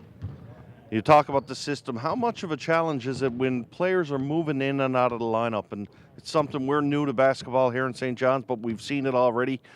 Another 3 or 4 new players, Glenn Big Baby Davis coming into the lineup tonight. Is that a really hard adjustment for a player playing with new players, or does the system take care of all that? The system pretty much takes care of itself. We got a lot of high IQ basketball guys, so it's not really that hard to incorporate them into the offense, but it's just finding the right combinations of different type of players and different type of guys that flow and play together on the court. You're one of the leaders on this team, Mo. Clearly, with your Player of the Week nod, the way you play, you're the floor general on the floor. Talk about a little, who are the other guys on this team besides yourself that are the key guys that are going to bring the Edge championship this year? We got a lot of guys. That's kind of how we built our team, to be a deep team, to have a lot of depth. So we got a lot of guys. Carl, Big Baby, Dez, Skeet was here last year. We got a lot of guys that's well known around the league. So we definitely got about 5 to 8 guys that, that we feel comfortable with. And we can play 10, 12 deep sometimes. It all depends on the game and the matchup. And how about St. John's compared to, I know you played in Windsor last year. Fan support here is pretty good for the St. John's Edge team. They like their basketball here in Newfoundland. I want to just get a word about St. John's in general. The fans are great. They were great when I came and played here last year for Windsor. So I think that was a big thing for me. I just like the fans. I like the environment. It was a good environment even last year playing for Windsor. The fans, it was great. It was a great atmosphere. It was fun. We're really, really glad we got you on our side this year. I thought you were a edge killer last year with the Express, so real good to have you in the lineup. Continued success with the season, Maurice. Appreciate it. One of the new faces that we're so happy to have for the St. John's Edge, because so far he's delivering more than what we expected. Oh, for sure. And I think, Coach Steve Marcus and Doug Plum realizing this last season, how instrumental, Maurice Jones was in Windsor and how to get him here. And, now that he's here, he's done his part and he continues to do that. And so the rest of the team kind of needing to follow suit and help out a bit here. But the big story in this game right now, and I think it will be going into the third, is defense. I don't know where they went. I don't know where our defensive unit went, but hopefully that they figure it out here, trailing going into the second half, ideally not what the Edge wanted. Well, Maurice mentioned that this team, the Edge, is full of high IQ basketball guys, and Carl English is definitely one of them. So the talk in the locker room is probably just that, wondering, hey guys, we got to step up a little bit on this defensive end of the ball, because we cannot let leads like this shrink away as quickly as these have. Definitely not. And I think, a big thing here too was the team was clicking and they were doing well. And we had the touch on the outside of the arc, and then losing a bit of that here, and don't know where that momentum exactly went to or what the Storm did to garner that back to their side, but the Edge having to figure it out here coming back into the second half. All right, just minutes away from the start of the second half. If you're just joining us, the Edge trail by 1. We'll be back as Edge basketball continues on Rogers TV. Hey! The lift wasn't working and he was in pain, so I tried to lift him on my own. Yes, it's bad. I'll need help. Can I help you with that? No, I'm good. Thanks. Workplace injuries hurt the most at home. Focused on quality and convenience, there isn't much you won't find at Marie's Mini Mart. Home-style breads, sandwiches, plus a variety of artisan breads and delicious single-serve desserts available exclusively at our Frecker Drive location. Marie's Mini Mart, with 25 locations wherever you go, there we are. I took this picture of my wife when she was near death, waiting for a liver transplant. And this is her now. Hello, I'm Lise Breckenridge. A liver transplant saved my life. What can I say? You be the judge. Your donation will help Canadians understand the importance of pledging to be an organ donor. And it will help save the lives of so many more. As it has for us.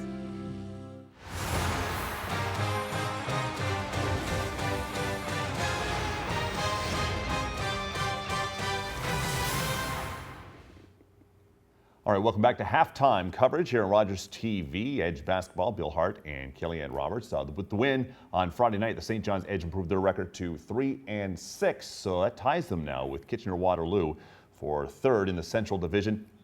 Don't even try to ask why St. John's is in the Central Division. We'll be here for hours debating what's going on there. I actually brought this up with the Edge earlier this week, being like, I thought we were moving to the Atlantic Division. I thought that, the first year it made sense. We were filling a spot. And now it makes no sense. Sudbury came in, so we thought that would happen. But, with the Niagara leaving, it kind of left this weird gap. And I don't know why the most eastern team is in the Central Division, but it is what it is. And the team will just have to continue to play through it. It's because all the teams in the Atlantic are deathly afraid of the St. John's Edge. That's what the problem is. The talk of systems. Now, of course, when this new season started, and you brought it up to our last broadcast, the Edge are going with some new systems, a new look Edge, and you'll see plays that you didn't see last year.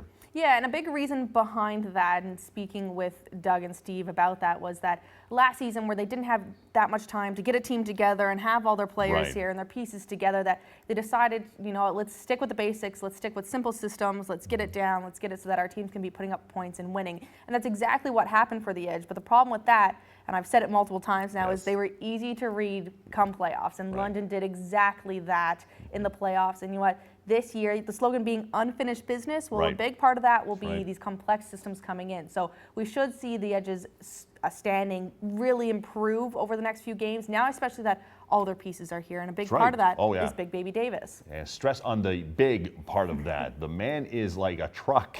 He's hard to stop. He's sick and baskets, grabbing rebounds. He's everything that the menu said he was going to be. And you talk about how different it is that they're not totally counting on the three-pointer.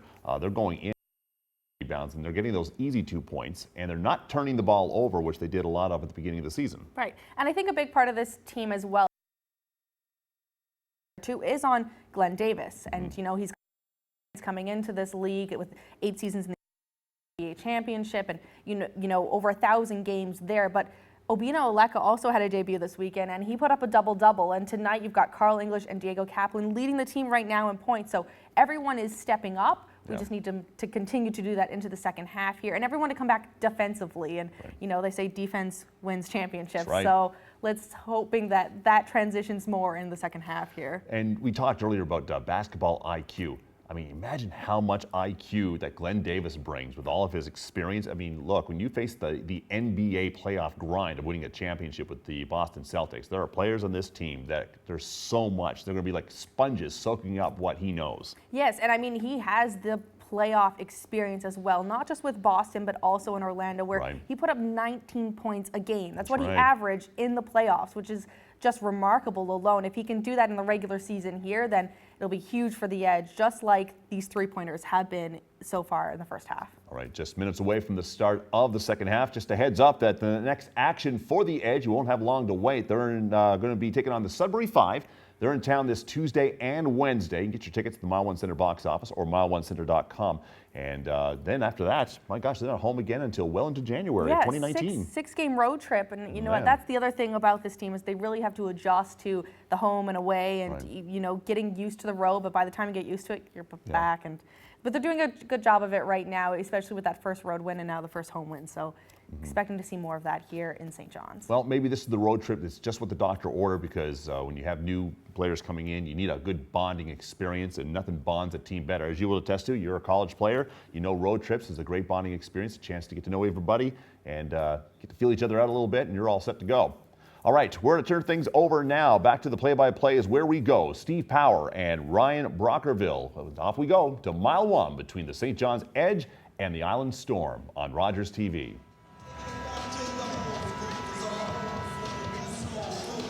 We are back at Mile One Center. Second half just about to get underway. The Island Storm lead the St. John's Edge by a score of 58-57. Ryan, I might be a pretty simple person. Most people will tell you, yeah, Steve Power, simple, all right. Is it simply just St. John's got to put together a full 24 minutes of solid basketball? Yeah, honestly, I think that it simply is what needs to happen here.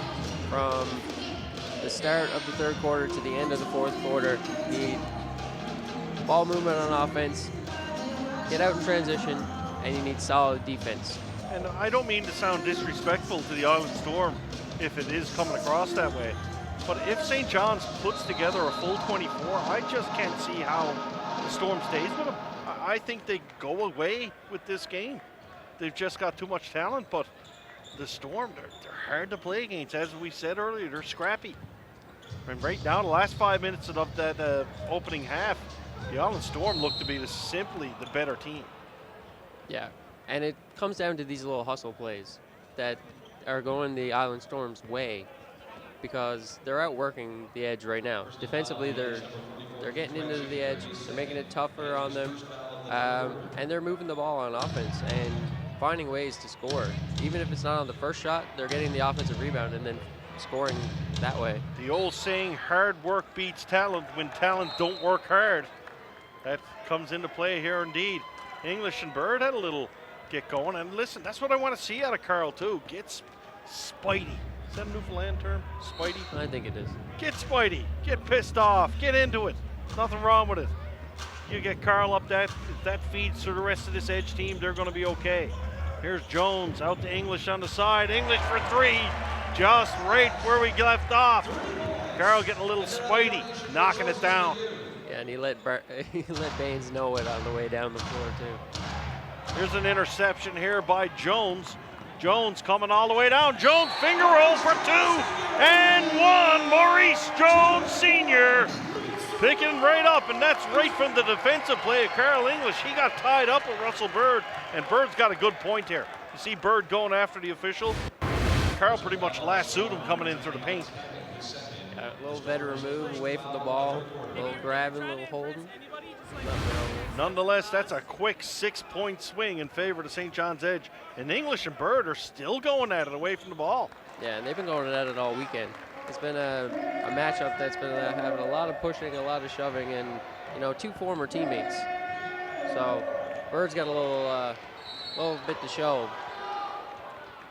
Bird draws the foul there. Wright Jr. went up in the air. Some contact was drawn. Steve Marcus not liking the call on that. I don't think he was waving goodbye to the official. I think he was, to coin another Newfoundland phrase, go on by. That wasn't the right call. But anyway. Yeah, Carl got lucky there. He just threw the ball at Bird after that play. And he's lucky the refs didn't see it because he would have been hit with a technical foul. I give full marks to Russell Bird for getting under the skin of the Edge here. Bird's playing very, very well here for this Island Storm team. Good on him. Yeah, him and Carter are a dynamic duo for this Island Storm team, and the Edge need to find a way to slow them down because they're doing the bulk of the scoring for this Island Storm team. Bird hits the first one from the foul line. Going to go for number 2 now. 63-59 in favor of St. John's Edge here early in the third quarter. Bird does his job. He lets Carl know that he made both of them too. Here's Cadogan. Cadogan got called for the charge. Good defense there by Alex Campbell. Got back and set. And the Edge pick up 3 fouls already. I'd never seen the Edge commit so many fouls in a game. Yeah, it's been a scrappy game, but this is what happens when a talented team plays against a very scrappy team. They get up into you, they're pushing, they're shoving, and in turn, you do the same thing, but it draws you off your game a little bit.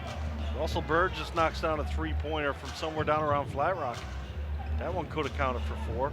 There's Maurice Jones. Jones into the paint, dishes for Wright Jr. Wright Jr. goes up and he gets stripped. That's some tough defense here. Russell Bird starting to be Mr. Do-It-All for the Island Storm here. Bird dominating on the defensive and offensive end right now. Yeah, Bird's got a mismatch now on Mo Jones. Couldn't take advantage of it though. Des Lee's going to grab the ball and come down the floor. Here's Lee. Lee coming all the way down. Samson Carter is going to commit that foul. And Lee was wondering if the whistle was going to blow. I think Des Lee might have blew his top if the whistle didn't have to go there. Yeah, I think a lot of Lee coming through Main Street, and he just got hacked. He'll go to the line. Yeah, good play by Lee there in transition. Gets the rebound, and like you said, he's been going coast to coast when he gets these rebounds. And it's a great play by him, getting out in transition, getting himself to the line. See if he can get himself going here in the second half. Tell you what, this is the quietest I've heard this building since the Edge have come to St. John's. Pretty quiet here in the afternoon. Now I know it's supposed to be quiet. Our guys on the line shooting free throws. But Russell Bird, St. John's had a real quick start to this third quarter. Russell Bird since then has taken over. Yeah, and he's been doing that in both the games. Excuse me. Bird has been the killer. Like every time the Edge look like they're going to pull away, Russell Bird hits a couple shots, gets the team going, and they're right back in it. Samson Carter. Carter on the outside, guarded by Lee. Carter's going to put it in for Tate. Tate using a mismatch on Mo Jones. Does that to a T. Jones will take it now back to the offense. Jones, nice spin move on Campbell, but a big block coming out of nowhere. I believe that might have been Bird once again. It was Tate. Tate with the big block. Tate, Bird, same thing. They're both wearing blue. Baines inside for Carter. Carter got his pocket picked by Junior Cadogan. Nice pick there by the guard for the Edge. Lee pulls up, three-point shot. That one's going to catch the iron. Drops a little short. Touchdown pass by Bird all the way down to the floor. Campbell trying to back off the play. That should be an offensive foul, but I do believe it's going to get called on English. English called for holding on, and Carl does that quite a bit. He gets away with it quite a bit as well. Yeah, and he knows how to do it. He's been playing this game that long. He knows the little nuances that you can get away with. Diego Kaplan coming in the game for Carl English now. Carl pretty jacked up to start this third quarter. Here's Tate. Tate in the paint. Good rebound there by Samson Carter. Carter can't get the foul. Gets another rebound though. This team is just hungry on the rebound on the offensive board. Obino Leka doing his best.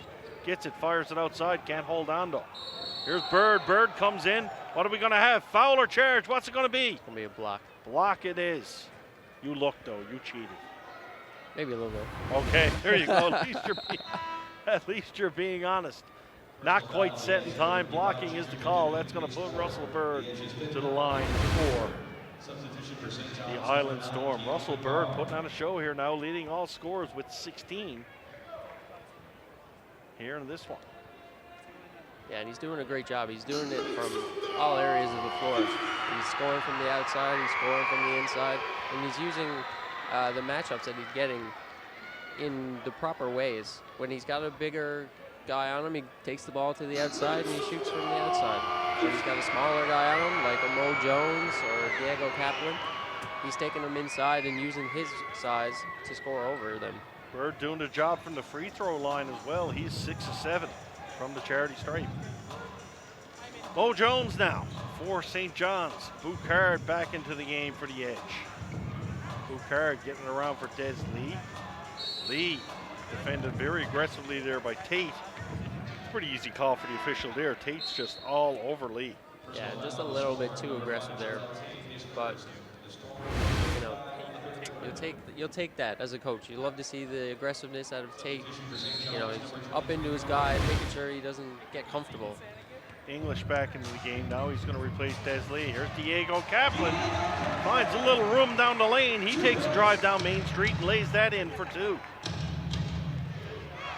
Bird up top. Bird kicks it over for Campbell now. Campbell down low for Baines. Baines trying to back Olek up. Baines backs him up, but good defense there by the big guy. Pulls it down now for an easy rebound is English. English out for Boucard. Boucard in for Oleka underneath the basket. Oleka gets his own rebound and the and one for Obina Oleka. Good defensive posture there by the St. John's forward. Yeah, great job staying with that and get his own rebound off that miss and find a way to get it up and in. So 8 minutes left in this third quarter. Fouls at 5-4 already. Certainly real estate hard to come by. Yeah, 100%. These teams are working very hard on both ends of the floor. And this is a scrappy game. And you're going to see a lot of fouls in a very knockdown, drag them out, scrappy game. Campbell up top, little miscommunication by St. John's there on the defense. They've gone zone here now too. Yeah, they have. Can't see that counting from the floor. That foul had to be well before the shot. No basket indicated by the official. Foul will go against the Edge, though. Yep. Ball on the sideline here for the Island Storm. 68-67, St. John's. Here we see the foul. That will go against Obina Oleka. One more foul and the Edge are in the bonus here. It's With very 8 early, minutes. very Wow. very early here in this quarter. Storm back to the offense now. Here's Carter. Carter in for Dominic Schuler. Schuler checked into the game now for the Island Storm. Schuler couldn't hold on to that one. Diego Kaplan takes it away. For Oleka, there's a little razzle-dazzle for mile 1. Put some jingle bells on that one, Obina. Put it through the hoop. The Edge. Get the fans out of their seat on that one. Yeah, great play there. Carter through. We've got a blocking call against St. John's there. And that's a pretty easy call. The official, Mo Jones, looking for the charge. Not going to get it there. He wasn't set in time. 70-67 in favor of St. John's here. And St. John's in the Island Storm in the bonus with 7:18 left to go. Wow, that's a lot of fouls. Yeah. There's been 11 foul calls so far in this quarter.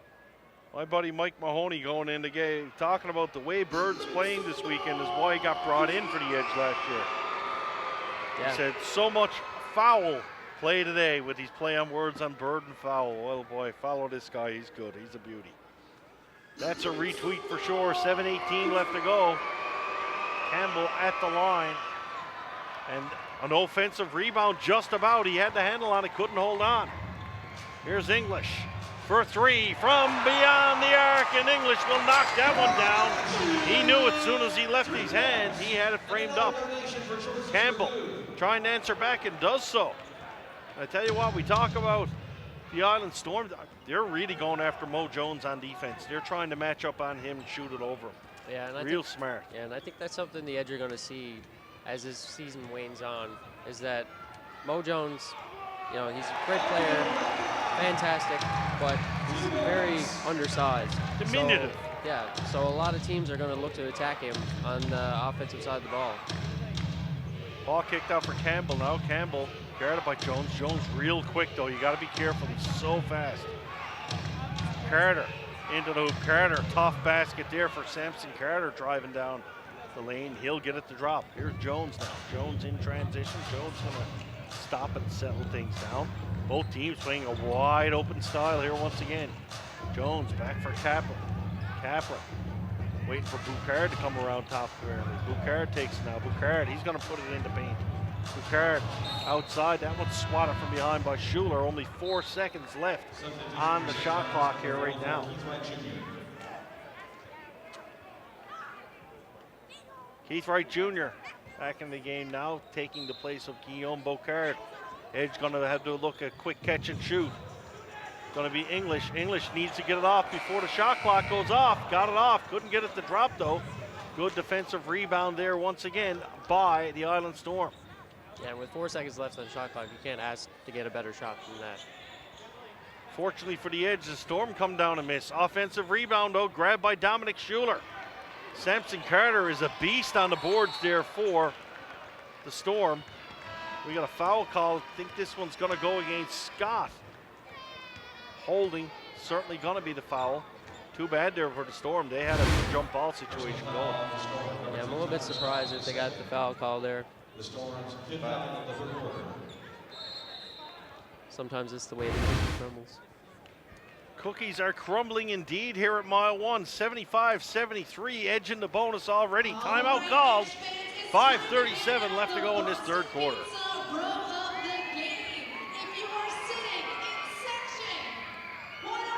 All right, welcome back. Bill Hart, Kellyanne Roberts will head back to mile 1 in just a few moments. Quiet crowd, not so quiet anymore. No, not at all. The Edge really stepping up offensively here and bringing the crowd back into it, which has been said over and over is their sixth man out there. And I know many people in the crowd are probably looking at Russell Bird thinking, oh boy, did we make the right move getting rid of him? Well, you know what, you got to make room for other players, and to say that Russell's doing very well with his new team, he's averaging over 21 points a game. So he's found a new home with the Island Storm, and we're just kind of hoping that he'll struggle a little bit more down the stretch here in this game. Yeah, hoping that, the court in mile 1 isn't his favorite one to play at. Oh, it is. All right, let's take it back down now to Steve Power and Ryan Brockerville for the call. Edge, Island Storm on Rogers TV. To attend an invite-only basketball camp run by head coach Doug Plum on December 27th. The lucky fans will have the chance to learn from a coach who has worked with NBA players and some of your very own St. John's Edge players. So tweet your seed to @St. John's Edge and let us know the school you go to. So let's get tweeting.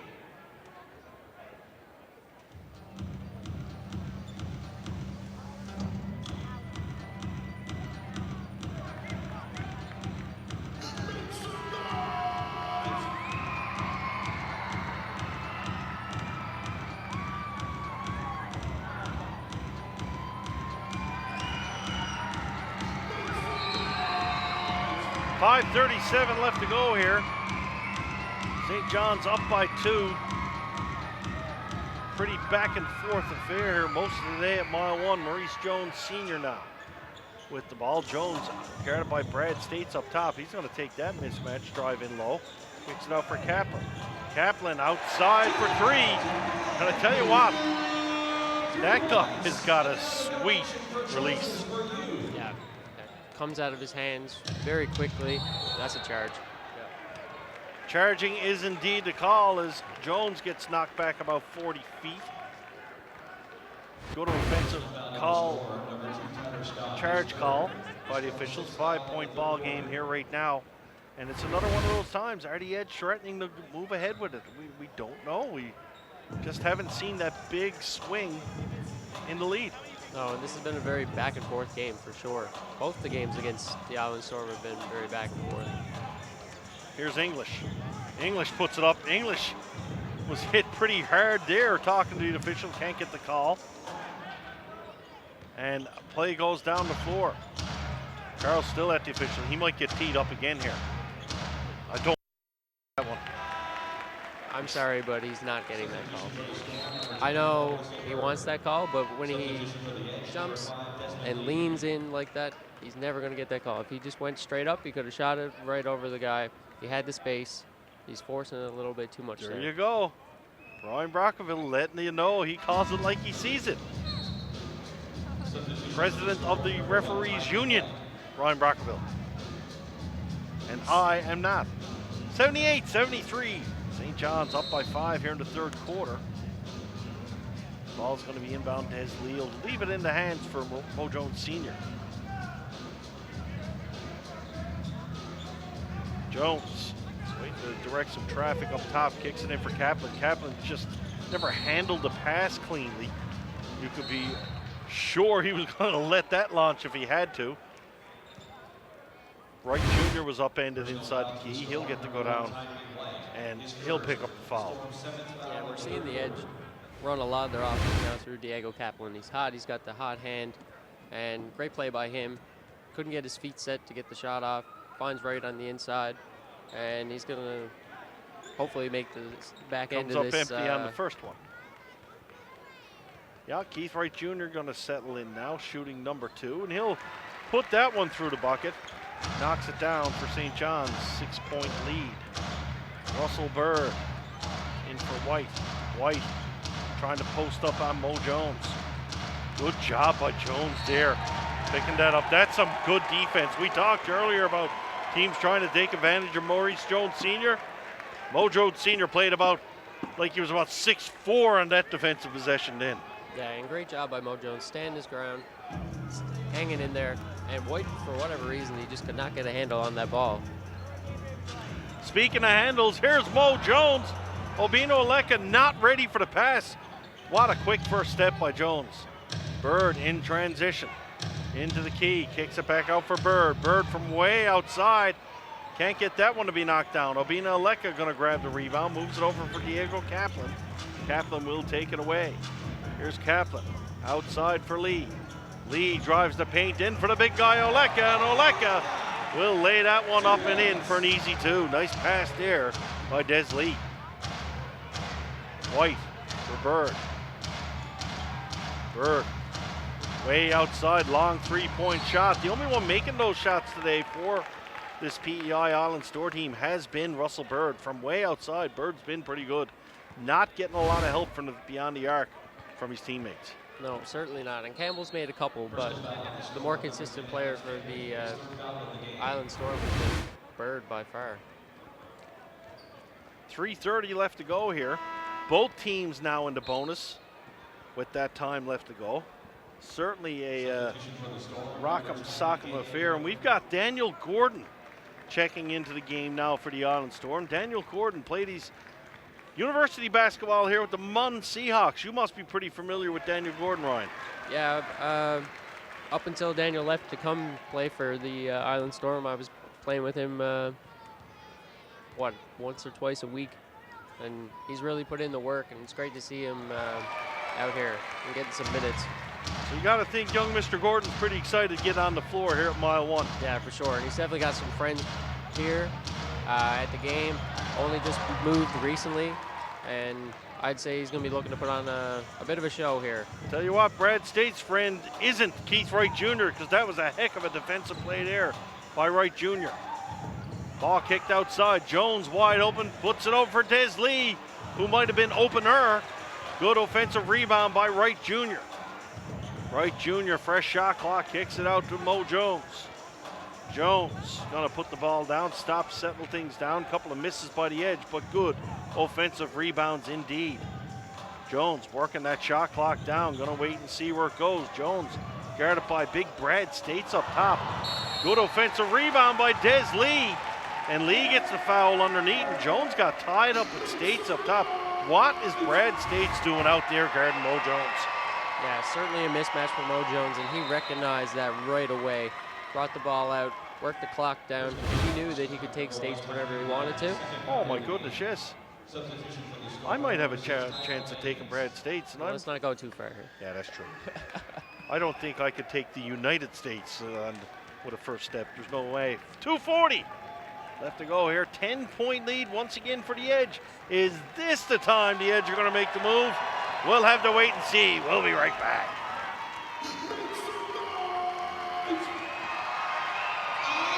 Gotta love it when Glenn Big Baby Davis works the crowd. That's going to be a common theme for the rest of this season, because that man loves to get them out of their seats. Oh, definitely. And I think it gives him that little bit of energy he also, maybe needs right now while he's still transitioning back into the game. But definitely a big help for the Edge right now as they continue to lead. Yeah, well, speaking of the energy coming out of halftime, they really showed signs of it.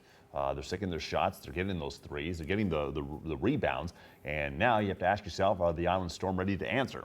Well, that's the thing. And, Maurice Jones has found his feet here, too. Defensively, he's coming up huge for a guy with a 5'7" frame. I mean, he's boxing guys out that are at least a foot taller than him and having no trouble doing it. Well, when you see him trying to play on the defensive side of the ball, he's almost like Bruce Lee, the way his limbs are moving so fast. You almost have to slow things down just to see where his hands are going. Yeah, he finds that extra gear and he just goes. Man, he's a good guy to watch, exciting guy to watch, and we're going to see more of him now as we turn things over back to Steve and Ryan. Mile 1 is where we go back now for Edge basketball on Rogers TV.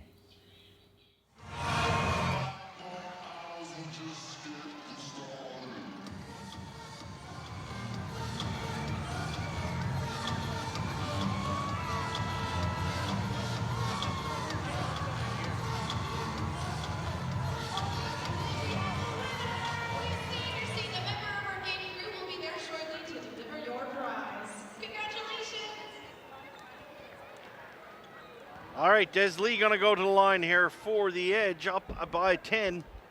Going to try to make this the biggest lead of the afternoon here at Mile 1. But so far, we've seen the Edge come out to these leads, and the Island Storm keep finding a way, Ryan. Usually led by Russell Bird. What's St. John's got to do to try to stop the Birdman? They need to slow him down, for one.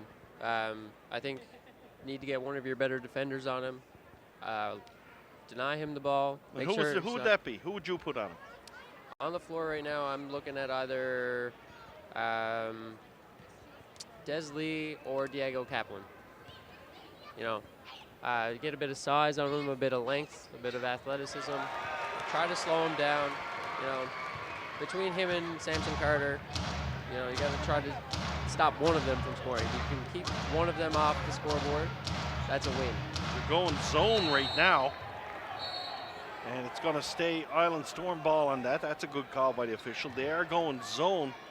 In the meantime, let's see if they check it up. Little communication on the bench. Coach Steve Marcus looking to Doug Plum saying, what are we going to do here? What are we playing? They've switched up now. Zone no more. Oleka guards States. States goes in. That's a foul going to be called against Albino Oleka. That'll send Brad States to the foul line for the Island Storm. Yeah, good move by States there. Using the pump fake, getting Oleka up in the air and using his body and going right into him and drawing the foul.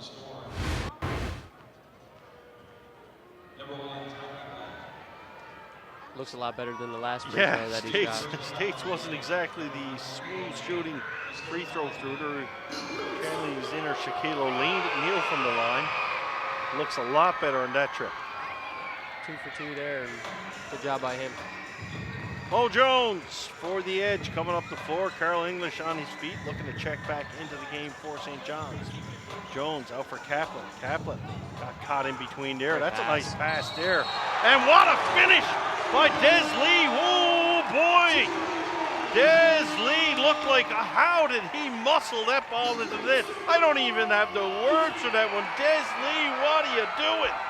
He was gonna dunk that. Lee was going up for the dunk there, and he got hit by Gordon and just managed to muscle it in. Wow, that's a heck of an and one there for Des Lee. I guess he was thinking dunk. The only thing I'd dunk is a donut, and Des Lee went up there. He was going all in on that one for sure. Des Lee to the line to try to complete the and one here. St. John's, their biggest lead of the afternoon, now at 13. 2:08 left to go in this third quarter. And just as Friday night, Daniel Gordon getting on the score sheet there with a 3.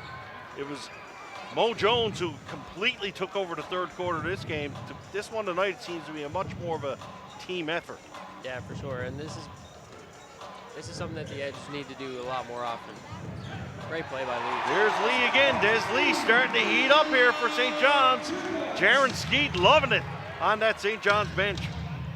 Bird in for Baines. Baines chips that one out of bounds. Can't hold on to it.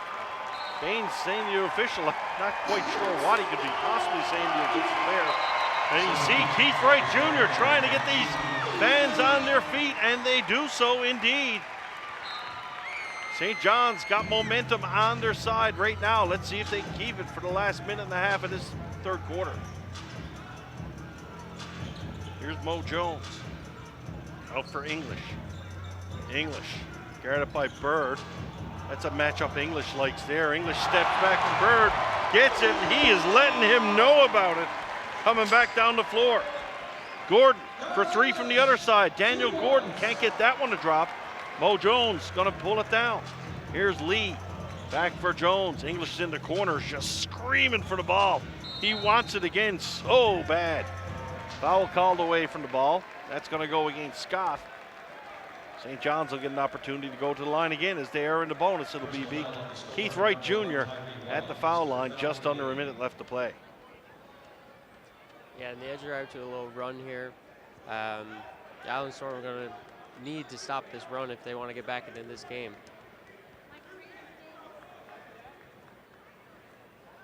Keith Wright Jr. Not quite sure what the delay is here in having the foul shots. Afternoon game, I guess. No one got anywhere to go. No. Storm's flight probably not till later this evening, I guess. Mom's home making Jig's dinner. So, pick it up, big guys. Let's go. Keith Wright Jr. steps up and he'll sink the first one from the line. Wright Jr. with number 2. Can't get it. English almost grabbed the offensive rebound. One of the few times you've seen an Edge player up at the line. Bird up in the air, and that's a nice drive there by Russell Bird. Bird keeping his team into it. All by himself, it seems, right now. Here's Mo Jones from way outside. Jones can't get that one to drop. Another drive down the floor for the Island Storm. Baines guarded by Kaplan. Baines spins off. Good help defense there. But St. John's lacking some size inside. Mo Jones can't beat the rebound there from Samson Carter. Yeah, great play by the Island Storm there, sending 3 guys in on the offensive glass and coming up with the ball and getting the bucket that they desperately need. St. John's going to play for the last possession of this third quarter. Jones spins one around for English. English pass inside for Wright Jr. Nice pass there by Carl English. And that's something we don't see a whole lot. Carl passing up the 3 look, kicking it inside. That's a pretty unselfish play by Carl English. I gotta like that. I like seeing that. Yeah, and you love that. You know, an unselfish play, like you said. Mo Jones gets the ball across court. Carl English. Carl loses his footing a little bit there, but finds right on the inside just to beat the buzzer just before the end of the third quarter. And as a team, you love that. That brings you together, and that's great to see. So St. John's putting together a big third quarter, putting 38 points on the board in the third. They're going to take a 95-82 lead into the fourth. Over to you, Bill, and that, I'll call it great sweater.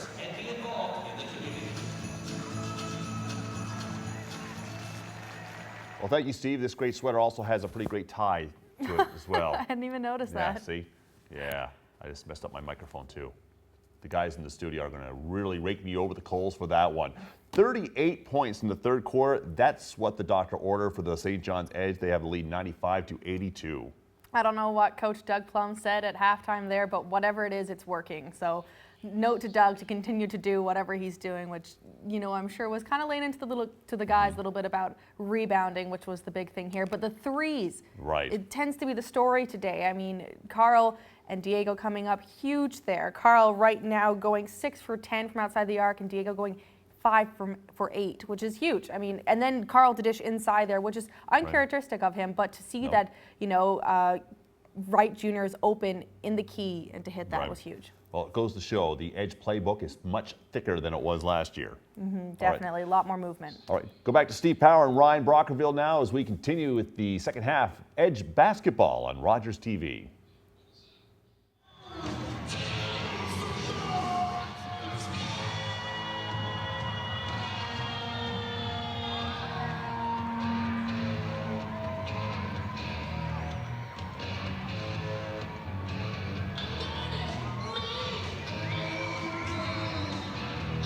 Fourth quarter just about to get underway. St. John's Edge up 95-82 here at Mile One Center, trying to sweep this series with the Island Storm.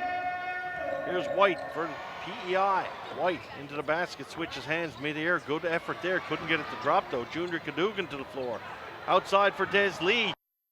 Goodness, they're just going hard after the ball there. And we talked a little bit earlier, Ryan, about the Island Storm, their work ethic really outworking the Edge. Don't tell that to Des Lee. No, definitely.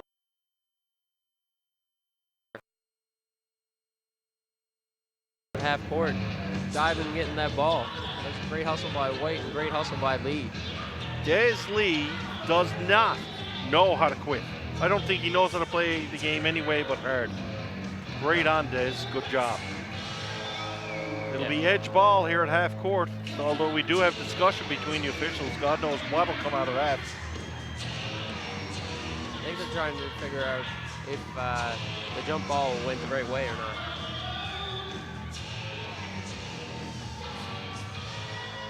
Either that or something to do with the clock, one or the other. So still will be Edge shot ball. Junior Cadogan going to inbounds it. Daniel Gordon's going to check out the game. Pretty good little few minutes by Gordon there. The Muncie Hawks graduate, he's done pretty well. Yeah, great minutes by him. Hit a three-pointer, a couple of rebounds. You know, going to be on the stat sheet. Hopefully Ryan get some more Brockerville minutes saying he moving taught forward. him everything he knows. Definitely not, but Lee's going to get another chip to the charity stripe now. He gets fouled on the inside. You see Lee here going to the basket there. That's a pretty quick cut. Des Lee is not the biggest guy on the floor. He's certainly not the smallest, but his athleticism is just off the charts. yeah, 100%. And he uses that athleticism all the time, and he's constantly attacking the basket, and that wears defenses down. And earns trips to the free throw line because of it.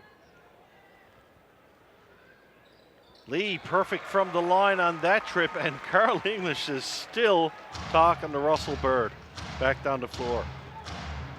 It's a game within a game, folks. If you're here at Mile 1 tonight, just keep an eye on those two. They are playing a game within a game indeed. Good defense there by the edge.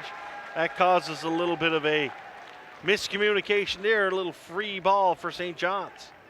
Jones puts the ball into the hands of Lee. St. John's with a relatively small lineup here. English was going to pass here, got sort of caught in between, had no choice but put one up. Russell Bird, pass inside. That's a nice feed there by Bird to Samson Carter. Yeah, nice pass indeed. Pass. Junior Cadogan now going to put the ball down. Cadogan, Lee, Jones, English, and Obino Oleka, the lone big player on the floor. Him and Lee having the jobs of the bigs. Junior Cadogan, he loses control of that one. Cadogan having a little bit of a tough day at the office here this afternoon. He turns it over, a kick ball called by the official. And you can hear Coach Doug Plum. Wow, not very often you'd hear him up here. And by the looks in your face, I think you're in agreement with the coach. Yeah, I don't know what the call was there. He called the kick ball, but Cadogan was on the floor. I don't know where he kicked the ball, but... Baines, offensive rebound. Baines goes in, puts it up, can't get it to drop, and here we go again. Just when it looks like the Edge might run away with it, the Island Storm mounting a little bit of a run here to keep it close. Yeah, the Edge get a little bit of a lead, and then for whatever reason, they just can't close the deal here. Wright Jr. is going to pick up the foul there. That is his fourth of the afternoon. First shot made at the line. Chance to bring the lead back to within 10 now for the Island Storm.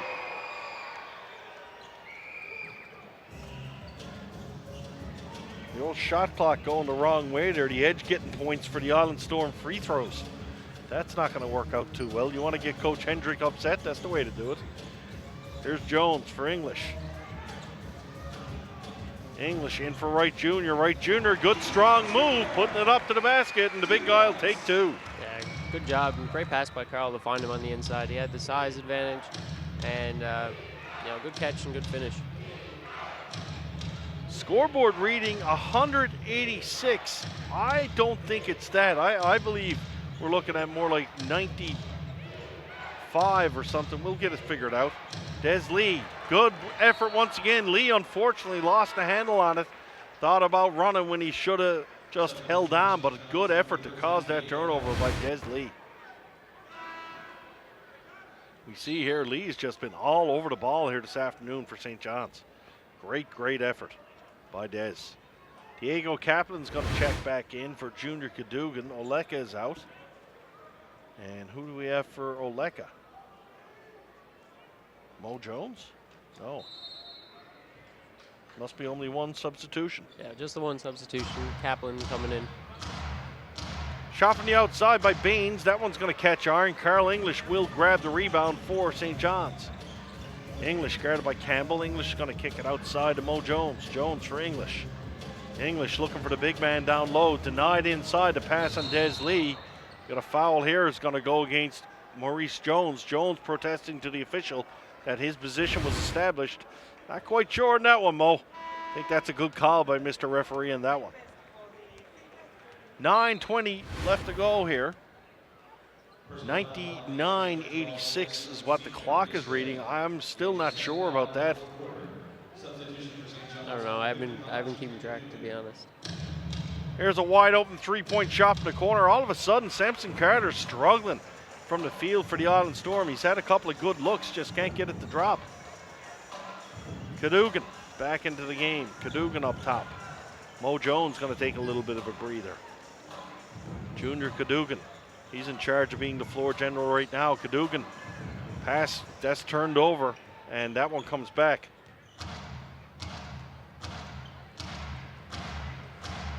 Yeah, a couple turnovers in a row there for the Edge. Not getting a whole lot of movement on offense, so the Island Storm they're not moving defensively. They don't have to watch anything. They're not getting screened. So their hands are active, and they're getting hands on all these passes by the edge. Samson Carter struggling from the field. One good way to change that is go to the foul line.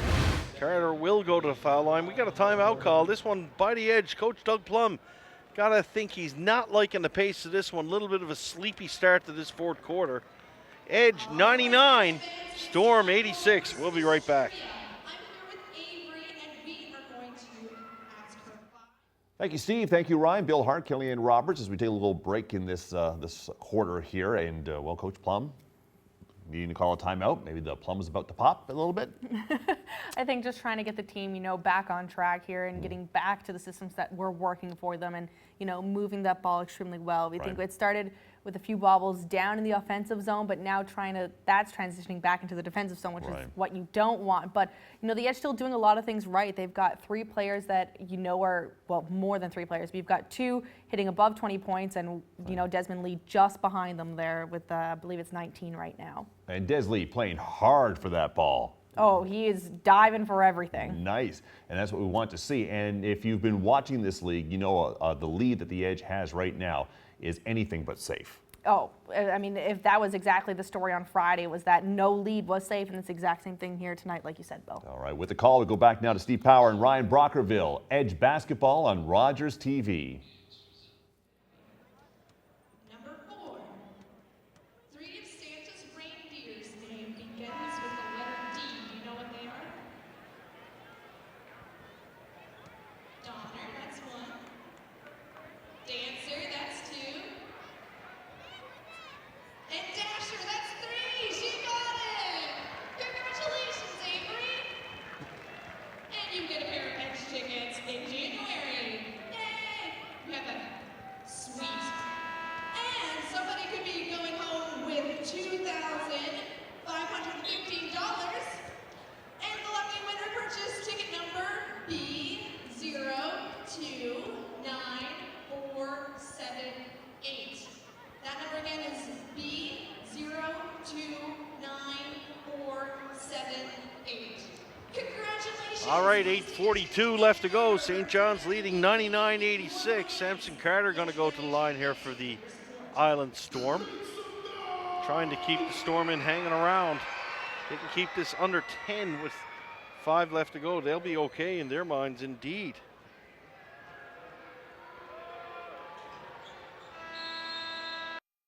Carter makes good from the line. He'll come out and Dominic Schuler will step in for him. And if I'm not mistaken, I'm only seeing 3 guys in uniform down there as substitutions. 4, maybe 9 players altogether for the Island Storm here. There's a couple guys down there with jerseys on, but it looks like they're wearing jeans or sweatpants or something. I don't know, maybe they bought a ticket and up in PEI and won a trip to St. John's for the weekend. But you certainly can't be playing. Those are leggings. Leggings, yes. Well, yeah, my wife wears leggings. Underneath the jerseys. Russell tights, Bird if we will. To the basket. He legs one up on the glass. He got a leg up on the competition there and put it in. Bird puts it up and gets him up to 90. Here's Cadogan now. Cadogan guarded up top, puts the ball in the hands of Des Lee. Des Lee putting together quite a fourth quarter, and Des Lee knocking down a 3. There, speaking of putting together a fourth quarter, Des Lee certainly heating up for the Edge. Yeah, and he's been doing it all in this quarter. Baines goes to the glass. Baines couldn't get it to go. Keith Wright Jr. pulls it down.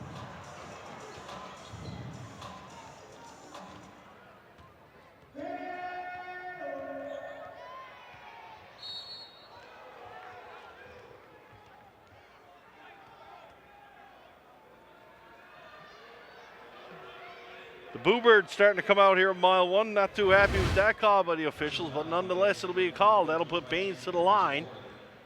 Foul called on the floor. 7:23 left to go here. St. John's and the Island Storm. St. John's up by 14. Like to think the game is a little in hand right now, but the ebbs and flows of the league, the way it's going, you don't think so. No, definitely not. And there's still lots of time left in this game. There's still 7 minutes left. So Des Lee now actually going to carry the ball down the floor. Junior Cadogan more or less saying to Des, hey, you're that hot, just as well for you to take the rock, big fella. Here's Des stepping around the defense. Des up, over. Good defense underneath, though. Des Lee battling hard down low. What great offensive rebounding there by the St. John's Edge. And Des Lee and Keith Wright Jr. getting the job done on the glass. Cadogan swinging one to the outside for Kaplan. Kaplan spins, fires. Can't get that one to drop. Alex Campbell's going to pull it down for PEI. Here's Bird. Bird from way outside. And Russell Bird, he's been consistent from there. Russell Bird about 6-7 feet beyond the arc, knocking him down consistently for the Island Storm. yeah, definitely something that he works on often. And, you know, he steps up there with confidence, and, you know, every time he shoots from distance, we talk about it, but he's probably shooting about 50% from those deep My goodness, Des Lee just basically got punched in the face from Russell Bird on defense. The referee said no. This game is really, really aggressive down on the floor tonight. That being said, in this fourth quarter, it's probably been the fewest fouls we've seen in the game. Island Storm only committing one foul, only being called for one foul here in the fourth quarter, and the Edge at 4. This time, the last quarter, the Edge were already into the bonus situation. Des Lee to the line again. Des Lee has been there 13 times already today. He's really making hay from the free throw line, knocking down his 12th point just then. Yeah, attacking the basket every chance he gets, and been drawing a lot of contact, which has sent him to the line. And he's been good from the line. He's made at least 12 out of the 13. Des Lee indeed leading all scorers now at 26 points. Easy basket the other way by Samson Carter of the Island Storm. Mo Jones going to handle the ball now for St. John's. Jones back in the game, out for Kaplan. Kaplan for English. English got a wide open look. That one's going to catch iron though. Comes up a little short. White for the Storm. White kicks to the outside for Campbell. Campbell wide open look for 3, and just like that, we talked about it before. Lead down to 7. The Island Storm will not go away. Mo Jones trying to get a step on Campbell. Jones at the end there this Christmas season for Mo Jones. We got a whistle away. That's going to be a foul on the inside. Looks like it's going to go against Alex Campbell. We see him protest the official. Obina Oleka back up to the floor. And Keith Wright Jr. going to step out. Wright Jr., I think he's been pretty solid here this afternoon. Yeah, I've been playing well. He's been working hard on the glass, doing his job defensively, and you know, finished a few on the inside as well. Been playing very well. St. John's had some trouble inbounding that ball, turned it over, and just like that, though, it's given back to St. John's. Russell Bird picks up the foul, and that is going to be his 5th of the game. That's why Bird pretty upset with that call. And I tell you what, if Russell Bird falls out of this game, I don't mind telling you folks, good night, Irene. This one's over. The Storm ain't coming back without Russell Bird. No, and they need him. He's such a big part of this team. Does a bulk of the scoring, and a lot of the passing.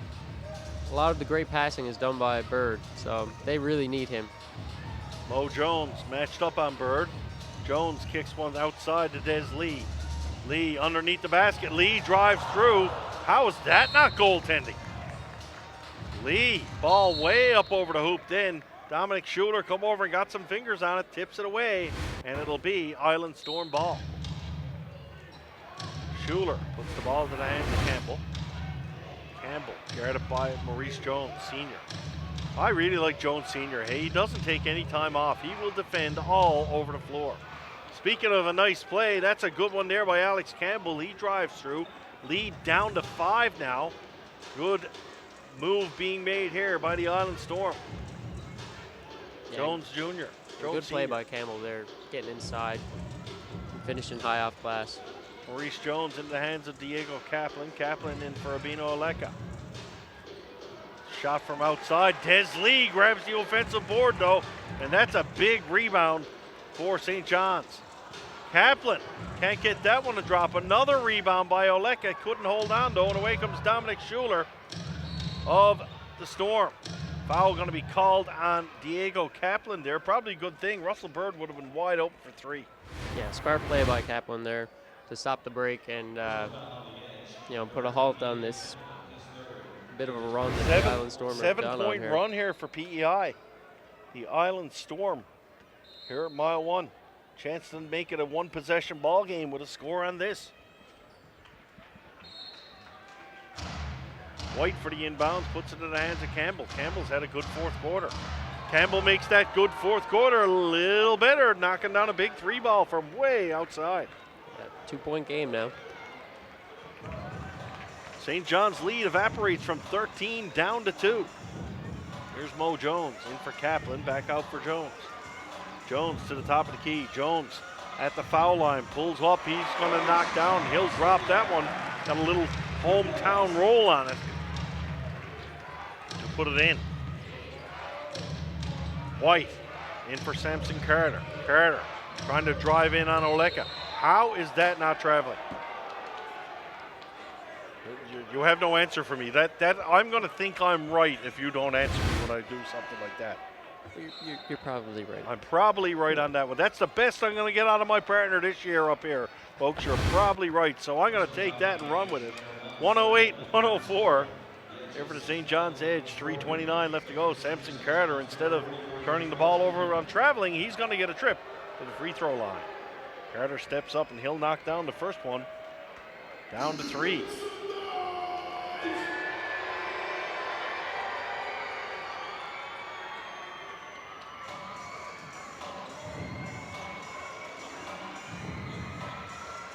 Mo Jones down the floor. Jones trying to find some daylight on the inside. Kicks it out for Diego Kaplan. Kaplan not feeling it like he was early. Goes to the other side for Des Lee. That's probably not a bad move the way Des Lee's been playing in this fourth quarter. 3:05. Great take by Des again. Getting inside, putting pressure on the Island Storm defense and scoring. Campbell to the outside. We got a foul away from the ball here. This one's going to go against Des Lee, I got to think. Yeah, holding on to Samson Carter.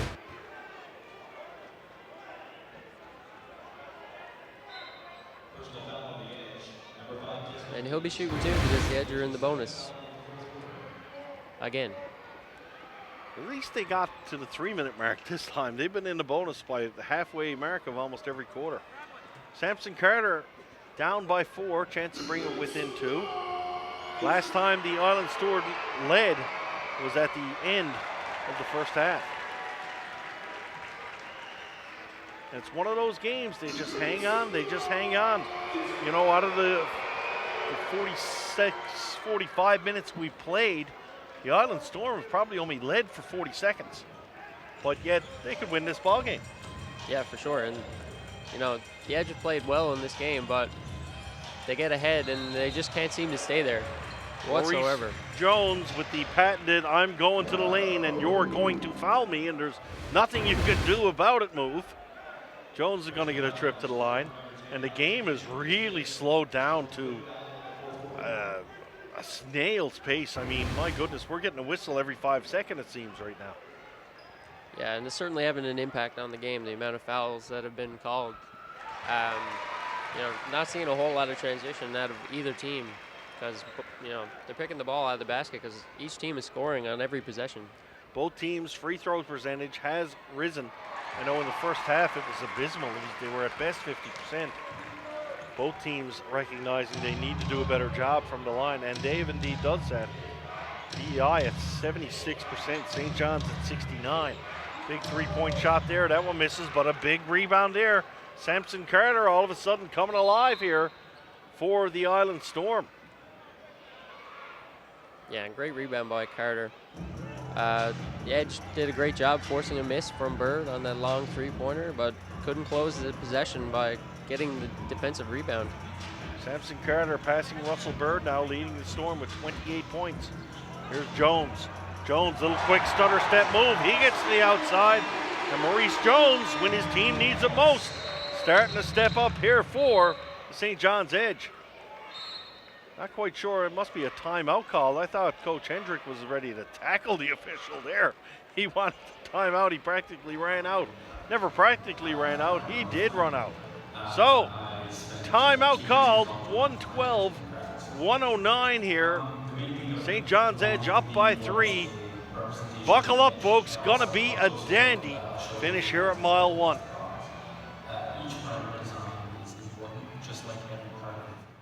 All right, you mentioned during the play that I may have jinxed this when I mentioned earlier before we started this this second half that no lead is safe. This fourth quarter rather, that no lead is safe. And well, here we are, down by 3. Yeah, tight game. So that one's Bill's fault.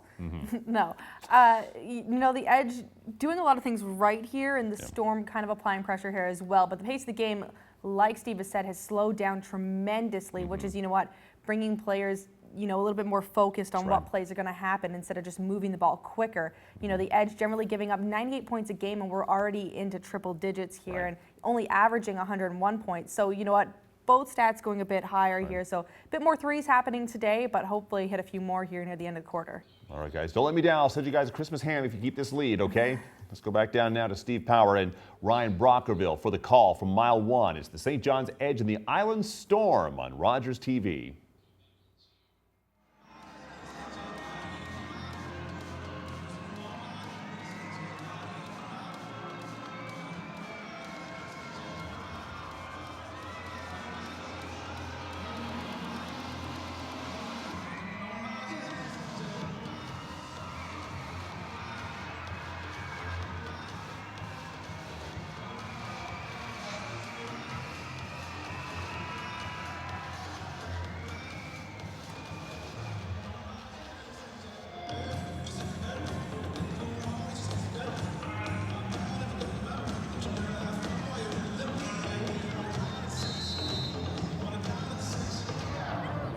.216 left to go.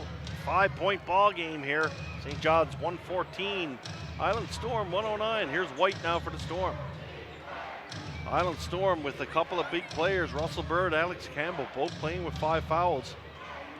Campbell with a long shot. Schuler, nice rebound there for the Storm.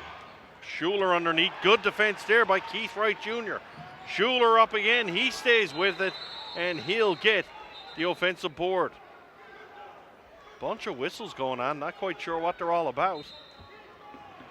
What's that about, Ryan? What's your thought? I'm not entirely sure, to be honest. I think the shot clock might have ran out, but the refs didn't hear it, so did the basket count? Yeah, basket counted.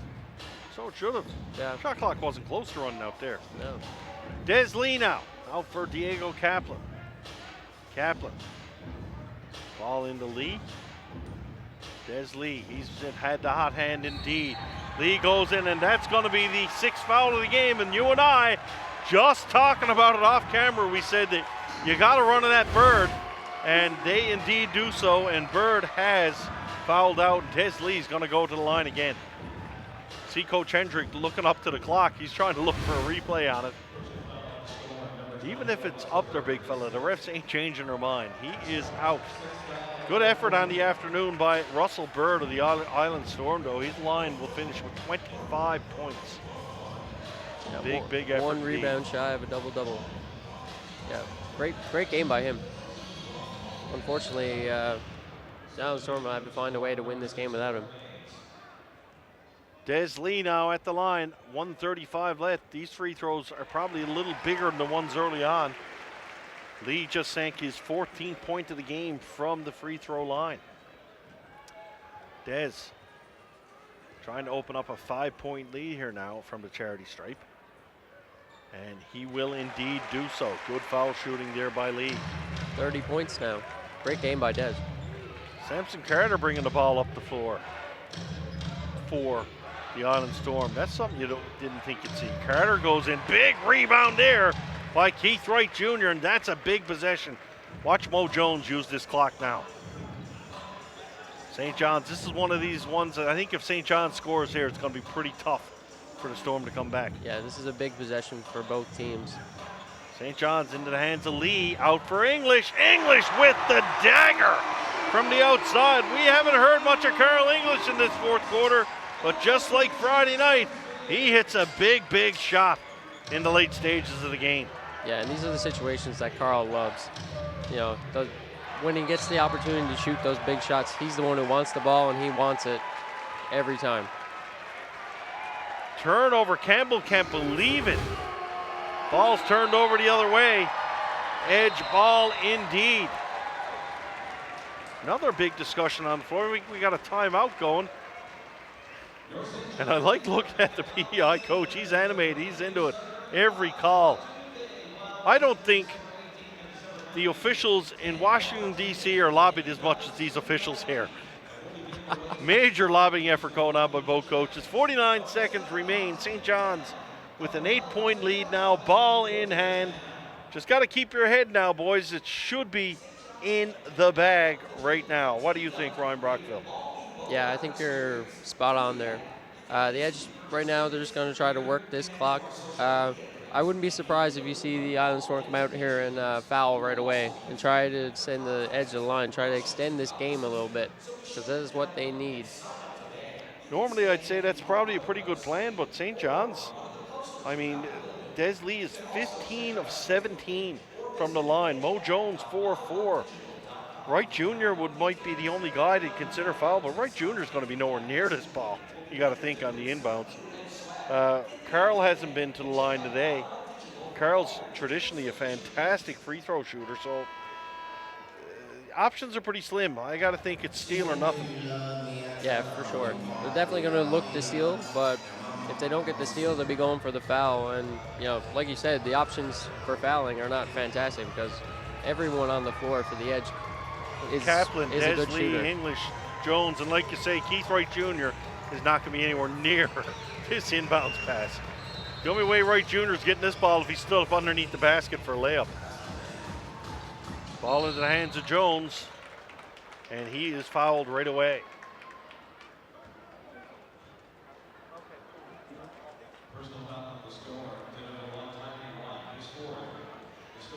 Maurice Jones Jr. going to go to the line.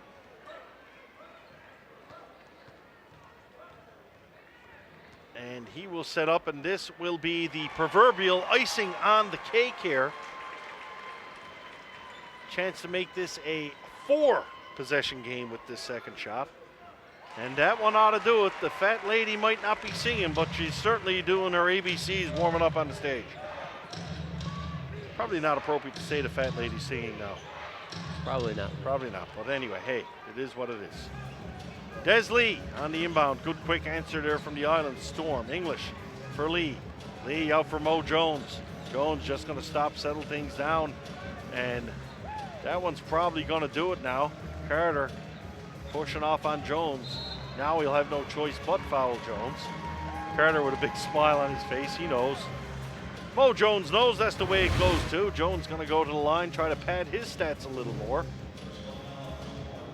And St. John's getting scoring here. It's been spread out, Ryan. We got Des Lee with 31, Carl English with 23, Kaplan 19 points, most of Kaplan's in the first half. Mo Jones going to end up at 16 or 17 here, and Obina Leka also in double digits with 12. So that's pretty balanced scoring across out of this St. John's Edge team. Yeah, for sure. And a great team win here by the Edge.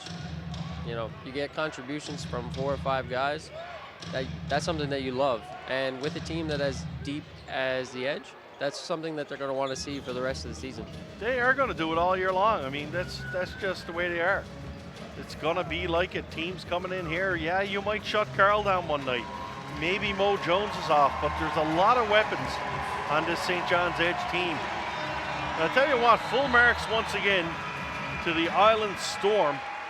They really didn't give up. They came in hard and played hard till the very end, but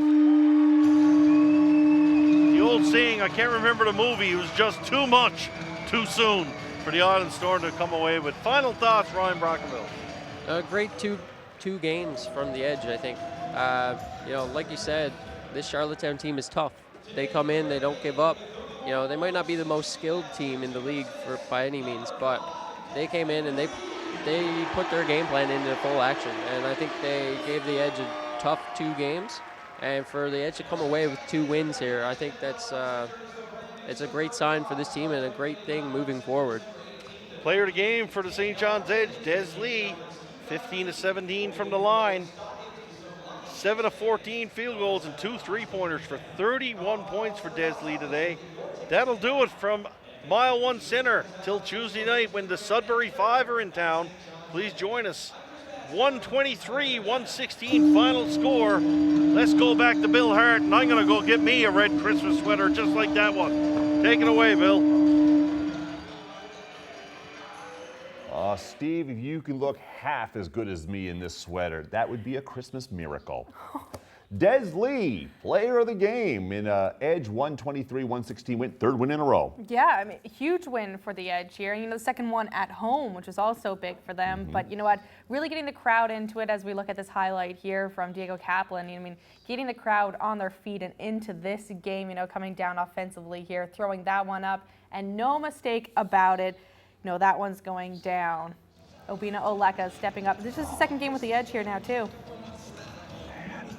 This team is deep. Steve and Ryan alluded to that in the final seconds of the game. I mean, it's a team now where the opposition is not going to concentrate solely on Carl English. There are so many offensive weapons on this squad, which bodes well for this team going forward. Yeah, I mean, it's huge for Carl, too. Last year, seeing a lot of pressure on his shoulders to kind of step up and be the one to lead this team, but not necessarily the case here this year. He can kind of dish that out a bit. I mean, we had 5 players on the Edge roster putting up double digits tonight. Wow, see, bodes well, like we said. Next action for the St. John's Edge. You won't have to wait long. This coming Tuesday and Wednesday at Mile 1, the Sudbury Five are in town. And for those of you getting Christmas gifts in the way of St. John's Edge tickets, that would be for the games January 19th and 20th.